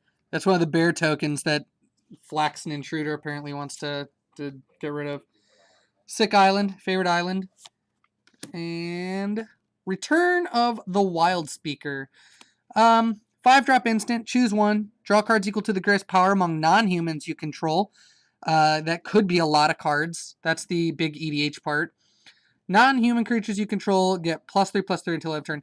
I don't think this is super amazing for EDH, but I think that's where this is going to end up. And of all the places, like, at least it has versatility. Like, you can draw a lot of cards, or you can just kill somebody with it. Doesn't give trample, which is kind of an issue, but that's okay. Heraldic Banner. 3 mana when it enters the battlefield, choose a color. Creatures of the chosen color get you control of the chosen color get +1/+0, and you can add a mana. I think that's all right. I think this card's also going to be very good here. Improbable Alliance. Blue and a red. Whenever you draw your second card each turn, create a 1/1 blue fairy creature token with flying, and you can pay 6 to loot. The 6 to loot is high, but this with like the Royal Scions is really good because every time you tick them up, that's a fairy, and I think that's pretty sweet. Revenge of Ravens. Whenever someone attacks you or a planeswalker, for each creature, that creature's control loses a life and you gain a life. I think that's a good card. If we run into anything special here, we'll tell you. We're hitting all the same. So tiny. Make a creature really small, even smaller if they have a bunch of cards in their graveyard. And Cauldron. Yep. Where are we at here? All right. Let's see. We're at 8:40. We got 20 minutes. All right. All right. So we're gonna speed up packs. We're at the point now where we've seen only one more follower to the raffle. Yeah, if we can get one more follower to stream, we will do the raffle on Wednesday, and we will spill that out. So if anybody comes in, we can do that. Here, another one of the human rogue tokens to go with that card. So looks very cool. She looks a lot cooler than the guy who worked at Radio Shack. There's a mountain. Midnight Clock. I love the flavor on this card, but I don't think it's that great. 2 and a blue for an artifact. You can tap it to add a blue. You can pay 2 and a blue to put an hour counter on it. At the beginning of each upkeep, put an hour counter on it. And on the 12th hour counter, you shuffle your hand in your graveyard into your library and draw 7 cards. So it's just like the world's slowest Echo of Eons or something like that. I mean, you can tap it for mana in the meantime, and you can also add to put more hour counters on it. Again, love the flavor. I don't think it's going to be particularly amazing or anything. Deathless Knight, I think this one's really good. 4-drop, 4/2 haste for a Skeleton Knight, and whenever you gain life the first turn, you return this from your graveyard to your hand. I actually think that knight's pretty sweet. Turn into a pumpkin. Sweet art. Straight up, just turning those guys into pumpkins. You return stuff to its owner's hand, and if you cast at least, and it's got adamant, so if you cast at least 3 blue, you make a food token as well. I don't think it'll see play, but it's fun. Claim the Firstborn. Gain control of a creature with CMC 3 or less until end of turn. Untap it. It gains haste. I like that one. I think that's actually a neat card. I think it could be good too. A lot of early game stuff that is worth taking. Bargain, which is Cottage. We have not gotten the blue land out of the blue common land cycle yet. Pretty interesting. That is the best one, though. That is the one if you're going to get it. That is the one you want. Sweet food token. There's the pheasants that we brought down earlier. Swamp. Robber of the Rich. Second mythic. 2 and a red for a 2/2. Human Archer Rogue. Lots of creature types. Reach and haste. When it attacks, if defending player has more cards in hand than you, exile the top card of their library. And during any turn you attacked with a rogue, you may cast that spell, and you may spend mana as though it were mana of any color to cast that spell. Interesting. It's kind of like a weird steely spell. Exile stuff. I think between this and whatever the 3-drop. Tell me what the 3-drop is, chat. The Dimir one, that steal stuff. When it hits you, it looks at the top 3 and you take a card and you can cast it. Chat will know. You guys know what I'm talking about. That one. Thief of Sandy. Thank you, Conquer. You're in there. I think Robber of the Rich and Thief of Sandy could make a sweet Grixis Steely deck. Grixis like Thief. I think it'd be fun. Edgewall Innkeeper. Again, depending on how adventures work, this card will be good. Whenever you cast in a creature spell that has an adventure, draw a card. I think that'll be really good. You play a Dimir Thief deck? Yeah, you might look at Grixis Thief. Grixis Thief, I think, is going to be sweet. Arcanist Owl, Artifact Creature Bird. 4-drop, 3/3 flying. When it enters, you can look at the top 4 cards of your library. You can put an artifact or enchantment in your hand, rest on bottom. Pretty good digger for that kind of deck. Ooh, Animating Fairy from the showcase. 2 and a blue for a 2/2 flying fairy. You can 2 and a blue to make a non-creature artifact you control a 0/0 artifact with 4+1/+1. So you make it a 4/4. That card's pretty good. I think that card might see play as well, depending on what kind of artifact stuff settles here now that Dominaria and all that stuff is rotated. Charm to Sleep. It's a tapping spell. Saw these. Ogre Errant, Jousting Dummy, Piggies, Fairy, Fling, and Opt. Yep.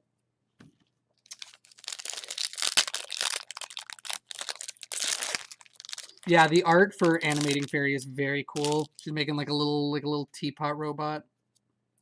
You can see here. She's like little tipping his little working hat to you. Here we got, oh, there's one of the boar tokens. When it dies, becomes food, as most boars do in our world. Or pigs, at least. Ooh, foil Oathsworn Giant. I think this will also see play.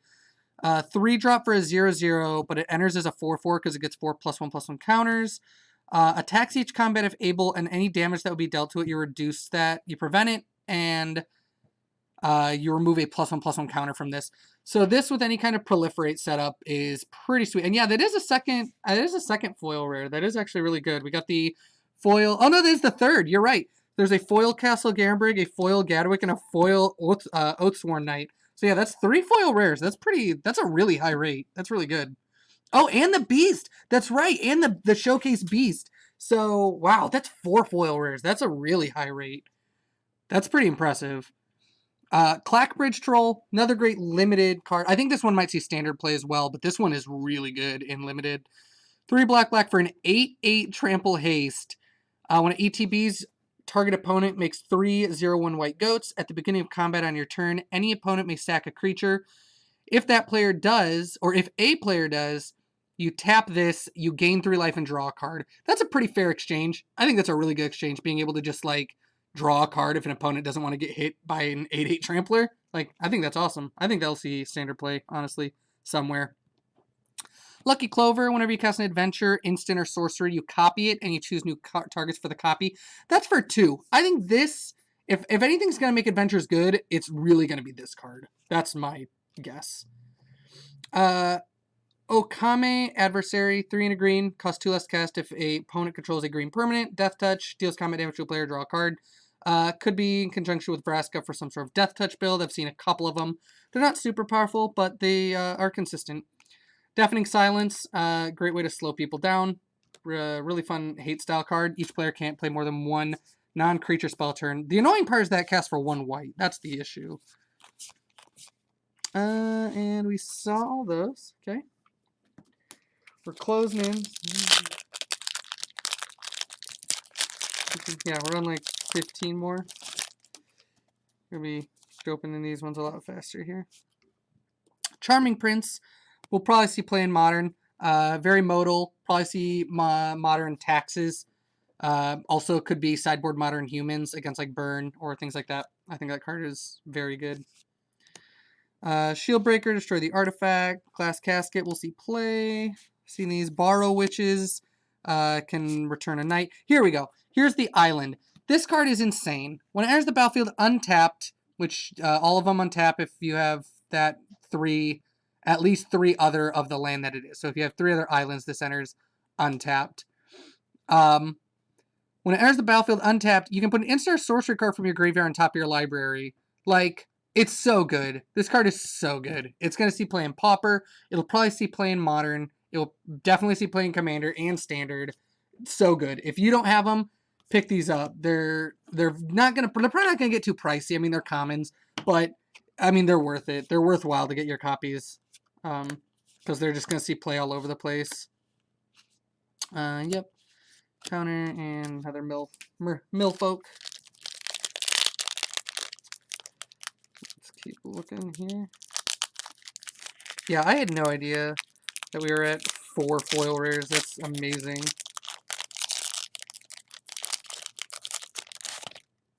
These packs are kind of like closed harder.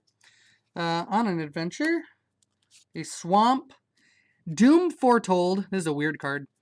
2 white black at the beginning of each player's upkeep. That player sacrifices non-land, non-token permanent. If that player can't, so they have to. If they can't, they discard a card. They lose 2 life. You draw a card. You gain 2 life. You create a 2/2 knight with vigilance. Then you sacrifice Doom Foretold. If you can somehow, if you can somehow recur this a couple times or something like that, then, you know, if you could keep recurring that, sure. You could, eventually they're going to be in big trouble. I think that card is interesting, and I would potentially like to make some jank out of it later myself. So we will find out. Cauldron Familiar, Covetous Urge. Target opponent reveals their hand. You choose a non-land card from that player's graveyard or hand and exile it. You may cast the card for as long as it remains exiled, and you may spend mana as though it were any color. This goes in the Grixis Thief deck, like I was just talking about. This would go in the Grixis Thief. Sweet one, actually, for that. Power is equal to the number of artifacts and or enchantments you control for 3. Shambling Suit. It's okay. Bake into a pie. Scry Knight. Flying Knight. Kill the Flying Knight. Searing Barrage. 5 damage to target creature. Great limited removal. If you cast it for 3 red, deals 3 damage to that creature's controller. This one's phenomenal for limited. Crashing Drawbridge. The Terrifying Cow. The Deer Lion. And yeah, both these people.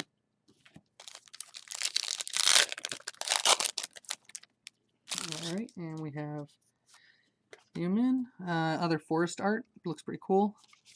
Stormfist Crusher. Well, black and a red for a menace. Beginning of each upkeep, each player draws a card and loses a life. So you're giving it to everybody. I'm not... There's something with this card. I'm sure there's something with this card. It feels that way. I don't know. I don't really have too much to say about it because it's like there's not that much great to say about it, honestly. It does trigger a second draw per turn, but most of that stuff is really good in blue and red. So unless you're doing a blue-black list, and there's not a lot of black ones that do it, so I'm not sure. I got this. Yeah, see here, like this one, give it +1/+1 first strike till end of turn in red. Maybe there's a Grixis list that does it. Oh, did you have it in your Grixis? Yeah. So okay, so maybe a Grixis type list sees that one. Ginger Brute, awesome card. 1-drop, 1/1, food golem. The best. It's got haste. +1, Ginger Brute can't be blocked this turn except for by creatures with haste. Or it's got the food clause on it, so you can sack it and gain life. And the unlabeled vial was not vanilla extract after all. Great flavor text. This one's great. Can't be blocked except by creatures with haste. Doesn't happen very often where there's creatures with haste. And, you know, you can't catch him. He's the gingerbread man. So, great flavor. And he's also himself probably a great flavor. Wishful Merfolk. It's like a little mermaid. Not that great. She can turn herself into a human, which, you know, I don't know about you guys, but being human, it's fine. It's whatever. A little overrated. Sweet Rolling Plains. Ooh, foil animated fairy. Not the showcase one, but still very cool looking. And she looks like she's like building some sort of little Pinocchio boy right there. Very shiny. Worthy Knight. This card is going to be definitely seeing play in Knight's decks. This card's really good. Yeah, whenever you cast a Night spell, create a 1/1 white human creature token. Yeah, that's sweet. Slaying Fire. Talked about that one earlier. Really good. Archon of Absolution. Run into a lot of these again. Yep. Cool.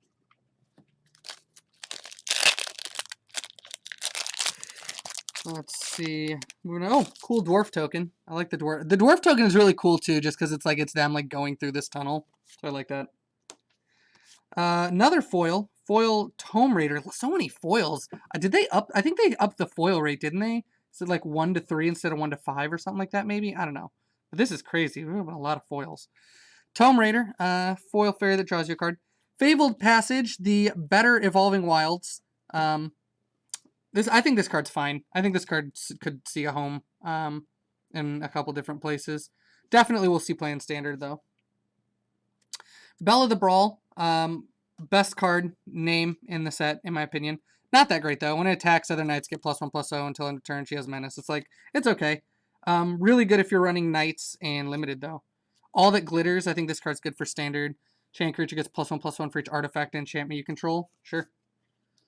Dwarven Mine. Lochthwain Paladin. Jousting Dummy. Queen of Ice, sure. Queen Elsa. Queen Elsa is a common, unfortunately. Is it? Yeah, 1 and 3. Okay, yeah. Yeah, I don't know how I feel about it. Like, I like that they up the foils because I like foils, but is it? I don't know how necessary it is. I don't know. If like in this case, hitting this many foil rares in a box, like if I get boxes like this, I'm 100% on board with that. Thank you for Squid Killer 1432. Thank you for the follow. I believe by the way, guys, I'm pretty sure that puts us at 40 followers. I will make the announcement here at the end if that's the case, because if that's the case, we will be making an announcement on Wednesday, which is awesome. I think we hit 40. Escape to the Wilds, 3 red green. Exile top 5 cards to your library. You may play cards exiled this way until the end of your next turn. I really like that they're doing that with yeah, if you're not part of the raffle, enter the raffle to win now. That's like the big way to do it. Anybody who's entered for this raffle will continue to be entered for the 50 follower raffle as well. And you may play an additional land this turn. I like this card. I don't think it's amazing, only because they made it cost 5. If they wouldn't have made it cost 5, it would be really good. They should have made it cost 3, and then I would be on board. Even if it meant they reduced this number to 3 cards off the top, I would have been 100% on board with this. So, raffle. A Squid Killer. If put the L before the E, Squid. But yeah, I think that card is neat. It probably won't see play, but I like what they're doing there. And I like that they give you until the end of their next step. They need to keep that kind of stuff up. There you go, Squid Killer. You got it. Here's the Beanstalk Giant that Geek Scene was talking about earlier. You can search for a land on your third turn, and then for 7, you can get this thing, power and toughness equal number of lands you control. It's not bad. I think it's pretty sweet. I think it's got potential to do some stuff. Also, Conquer, you might have already entered the raffle. So it may not give you, and you might have already entered the raffle. Claim the Firstborn, Forbidding Fruit, yep. Curious Pair, Barrage, checking all those. Yep, oh, I saw all those. Yeah. Yeah, I think you already got a ticket. If you get a referral, I'll give you a second ticket. I give you that second ticket on referral. Food token, Swamp, Battlefield, littered with broken remnants. Fires of Invention, a card that is hotly debated right now as to whether or not it's going to see some significant play. Kind of like Red Omniscience. Can only cast spells during your turn, and you can only cast 2 spells each, no more than 2 spells each turn. You may cast spells with CMC cost less than or equal to the number of lands you control without paying their mana costs. I think this card's going to be really good. I think it's really going to see some play in Modern, particularly, or Standard particularly, but I think Modern is going to brew up some spicy stuff. Anytime you get to play free spells like that, that's pretty good. And you can just play free drop spells with that. I'm thinking decks like As Foretold in mono red, so you're just running like Crashing Footfalls, which you would never suspend for green anyway. You could do Living End because you don't even need lands. Play Fires of Invention and then play Armageddon. Like, who cares? Play Fires of Invention, then for the second spell that turn or whatever, you play Armageddon, blowing up all the lands, and then from there you just play Crashing Footfalls, Ancestral Visions, Restore Balance. It's awesome. The winner of the raffle, I'm giving, for the 40 follower, it's a hand-painted basic land altar. So I'll be hand-painting a basic land of the winner's type, of the winner's choice, and mailing that to them for free. So Wandermare gets counters whenever you cast a creature spell that has an adventure, which is actually not bad. Fairy Vandal, this is one of the ones I think we'll see some play. Flash Flying, whenever you draw your second card each turn, put a +1/+1 counter on Fairy Vandal.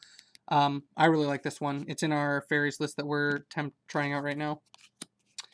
Let's see, looking. Anything different in here? Paladin, no. Ginger Brute, love it. Okay. And move these commons here.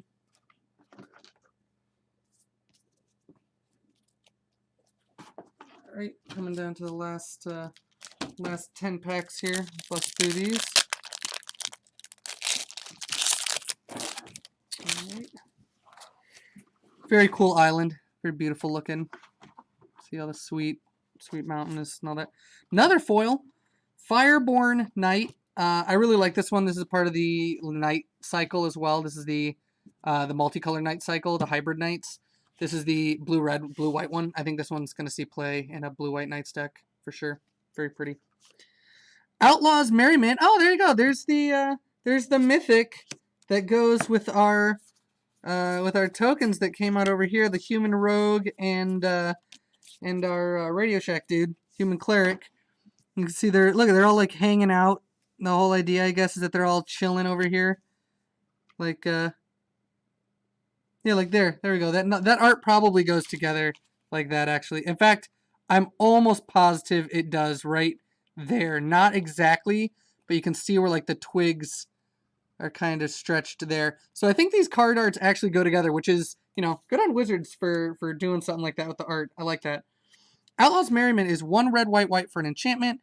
At the beginning of your upkeep, you choose one at random.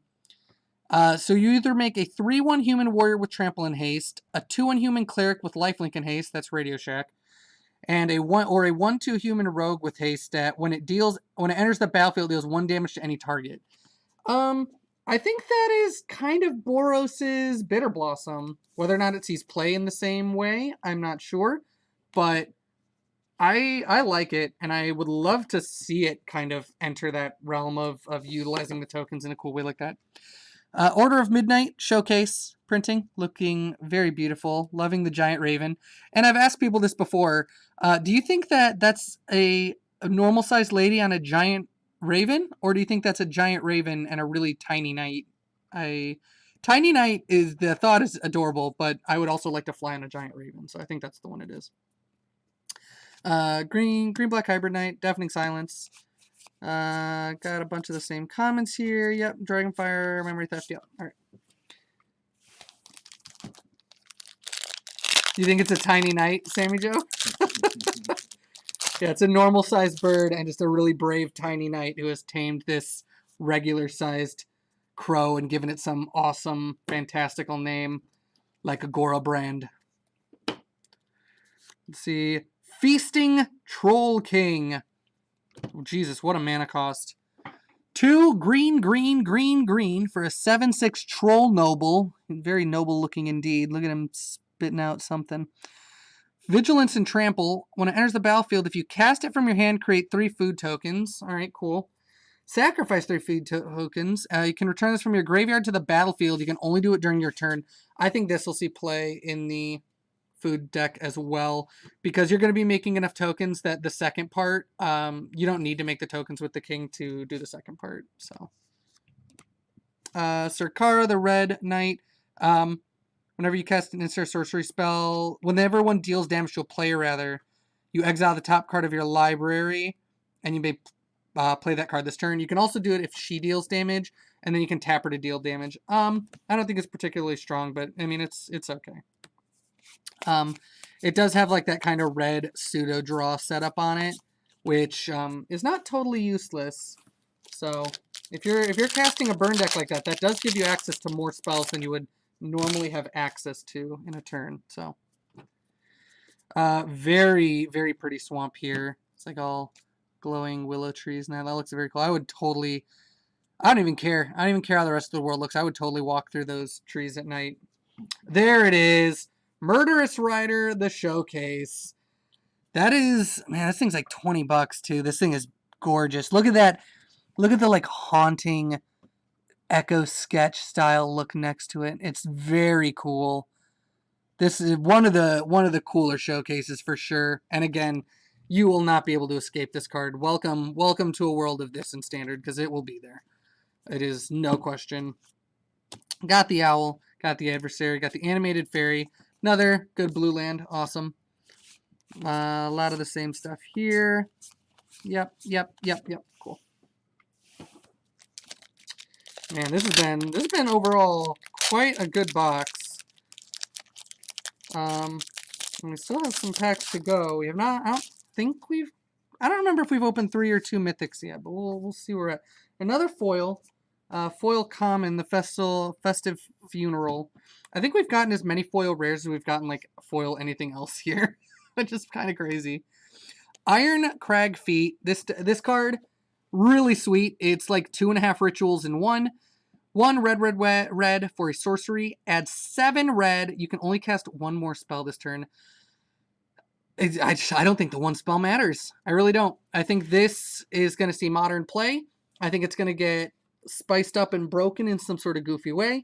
I think someone's going to cast like Form of the Dragon with this. I think someone's going to be doing something not kosher is going to be happening with this Iron Crag. I'll tell you that much.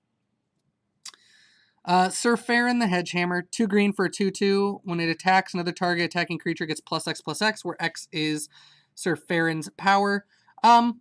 Sure, it's fun, cute. It's a green, make them big, hit them hard type deal. Fun. Frogify, turn something into a frog. This one happens to look like the dad from Shrek 2, which I like, especially since the set is compared so much to Shrek. Oh, here's the card you were talking about earlier. Yeah, red, target blocking creature gets +7/+7 till end of turn. Yeah, do that and then fling something at someone's face. Absolutely. Good time. Another Mystic Sanctuary. Awesome. Another Witch's Cottage as well. But the Mystic Sanctuaries are the ones that are really getting there.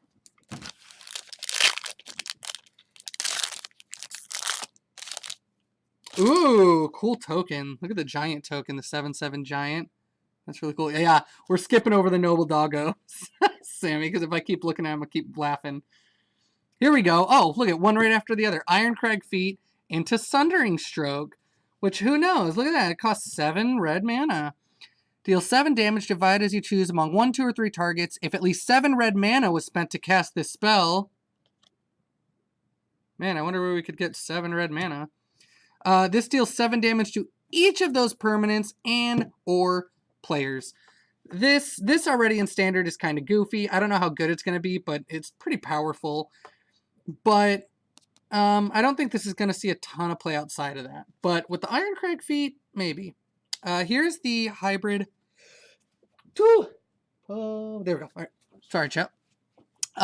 This is the hybrid Selesnya colors for the knight. This one's an elf knight. This one also has an adventure where you can make 2 1/1 white humans, and creatures you control get +1/+1 till end of turn. I think the flavor is that the Okame Ranger or whatever is like saving the human children. She's bringing them back. I think that's like the flavor idea. This card, Great Bomb in limited, also might see some standard play.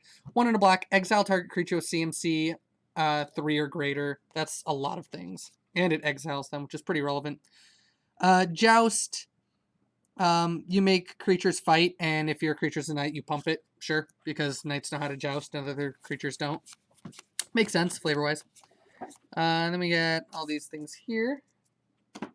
We're down to the last 4. Last 4 packs. Pop on here. Got our planes. Torbran, Thane of Redfell. I think this is a pretty interesting card. Again, I think this one will see standard play. I think in the mono red burn decks. I think there's enough decks that will like what this card does. If a red source you control would deal damage to an opponent, or a permanent an opponent controls, it deals that much damage +2 instead. So, yeah, again, I think that'll see standard play. I think it's good enough. Thunderous Snapper, Hybrid Turtle Hydra 4/4. When you cast a spell with CMC 5 or greater, draw a card. I like this one for EDH a lot, actually, as like a casual card. If you're playing like big casual annoying things, I think this is cool. Also, could go in like an Animar Hydra deck because it is only a 4-drop Hydra, and you're going to be playing enough big stuff at the time to draw the cards. So, Overwhelmed Apprentice makes people mill and then you scry. It's okay. This makes creatures with adventures enter with a +1/+1 counter. Good if you're proliferating and doing stuff like that. Good Stalker Pie. Anything different? Nope, all the same stuff. Pack down to pack 3. Ooh, there's a rat token. Look at that. That's really cool. Cool detail. It's like the rat tail coming up here. This rat stopped. I had to check his bearings. I like how they have like the flags all around. You can see like the banners. I think that's really cool. Another foil. Ooh, here we go. There's a foil Specters streak. This is the one I said to keep an eye on. So if this card ends up being good, this foil one might be pretty sweet. Foil 69 token with the rat. Oh, there we go. Oh, here we go. This is yeah, I think this is the giant we might have been talking about earlier. The Realm Cloaked Giant. This is another mythic. It's a 5-drop, destroy all non-giant creature, board wipe, which is gonna usually kill just about everything. So yeah, this is the one you're talking about earlier, Small Mako. And then for 7, you get a 7/7 Vigilant Giant. So, I mean, the fact that it's a board wipe, sure. And again, yeah, if you turn a creature into a giant with the enchantment, like Small Mako was talking about, you can board wipe without killing whatever you enchanted. So maybe some relevancy there. Witch's Oven, sick little combo with that Cauldron Familiar, the cat. I really like the little, good, especially good limited. Return target card from your graveyard to your hand. Put up to 1 other target card from your graveyard on top of your library for 4 at instant speed. And then if you cast at least 3 mana, return those cards to your hand and exile this. I don't think that's that bad. I think that's okay. In Commander especially, I think that could be something.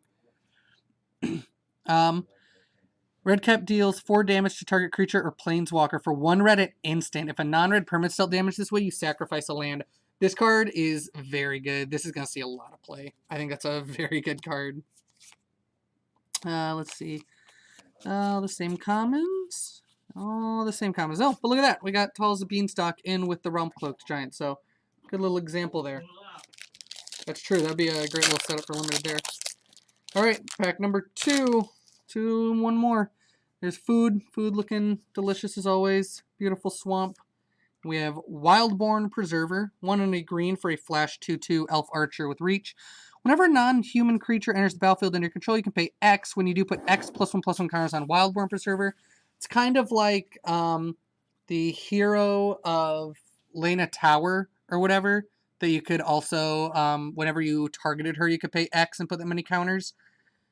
I think this will see play in Standard just because there'll be a lot of times where you have extra mana left over and you're like, you know what, I'll just play this spell and then pump 2 into the Wildborn Preserver, and all of a sudden it's like a big threat.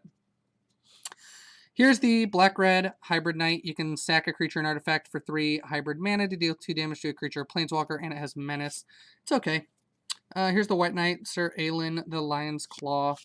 When it attacks, creatures you control get +1/+1 till end of turn. Here's Pinocchio, Inquisitive Puppet. When it enters the battlefield, scry 1, and you can exile it to make a 1/1 white human creature token. The fact that you can exile it instant speed on its own is really good, because people will have to... it just can't be targeted by anything, because you just are going to get rid of it on your own accord before it resolves. Pretty powerful. Other than that, the fact it scries when it enters, that's about it. It's also good because... I like it because it's an artifact for 1, which makes it easy to abuse. And let's see. All right, here we go for the last rare. Oh, we're going to have a foil first, of course. The Fairy Guide Mother. That one. All right, and the last rare out of the box is... Oh, that's a good one. Feyburrow Elder. 1, a green and a white for a 0/0 Treefolk Druid with Vigilance. Gets +1/+1 for each color among permanents you control, and you can tap it for each color among permanents you control. Add 1 mana of that color. So this is, in my opinion, a balanced replacement for Bloom Tender. Bloom Tender still cares about you having different color permanents, so I think this can slot in just as many decks. And for the slightly higher mana cost of adding 1 white, you know, you can make a creature that is bigger and has Vigilance, so it can also attack. So I think overall this is actually better than Bloom Tender in a lot of the decks that you would be slotting Bloom Tender. Maybe not everything, but a lot of them. And so this is a card that I think if you're running any kind of deck where you would want Bloom Tender, take a look at this and maybe pick it up before, you know, we could see a price increase on this. I don't think it's going to get to where Bloom Tender is, but certainly a very good card in its own right if you're trying to make those color mana. And then anything else in here? You got Sage of the Falls. Cares about casting non-human creatures. Draw a card, discard a card. Venerable Knight. When it dies, you put a +1/+1 counter on target knight. And then we got a bunch more commons that we have seen. So that is the box. Big shout out to Alex, and big thank you for him letting us open it on stream. A lot of really awesome stuff coming out of the box. A lot of really awesome cards in this set. So I hope you all were very excited and got to see some of the cards out of this set that maybe you haven't gotten a chance to participate in. Let's see. I believe that covers all of our stuff for what's going on right now. There we go. Let's see. We'll build a Fey deck with the Feyburrow Elder and the Beanstalk Giant. That sounds pretty sweet. There are some good Fey cards in the set. I think Fey are definitely going to be a thing. So make sure you leave some suggestions of things that you might want to see us do in Throne of Eldraine on the channel here. You can go just down below where the screen is, and we do have a suggestion box that we do occasionally go through, where we've been a little lax because we haven't gotten that many suggestions, but it does look like we are getting there as well. And we did meet our target follower goal. We did hit 40 out of 40 on this stream, so that does mean that Wednesday I will be doing an announcement as to who will receive who will be receiving a hand-painted basic land of the type of their choice, done by me. I will be very excited to do that and mail it out. But from everyone here at West Orange Comics and Games, from me here at Possibility Storm, yes, Small Mako. Yeah, I was gonna say, I think you're in it, Small Mako. From everyone down here, make sure you guys come down here. All this Throne of Eldraine stuff is going to drop on Friday, which means they're going to have boxes and they're going to have packs and that ready to go here. If you want to make some purchases, make sure you guys come down here and support any local game store that you already support. Tomorrow night on Monday, we're going to be having free play down here. So if you like playing Commander, Modern, anything like that, come on in. A lot of people bring a lot of different stuff. So there's always going to be people here interested in doing what you're doing, and yeah, we really want to kind of keep that crowd up and going, keep that support moving for local shops, especially. So from us here, if you guys like this episode, please continue to follow the channel, bring your friends down, follow Twitter at MTG_PStorm, or for West Orange, you can follow at WO Comics. And yeah, hopefully if this does well, we can look at doing more partnered content in the future and more kind of stuff to support that. So from us here, we wish you guys a good night, and we'll catch you guys on Wednesday. Have a good night.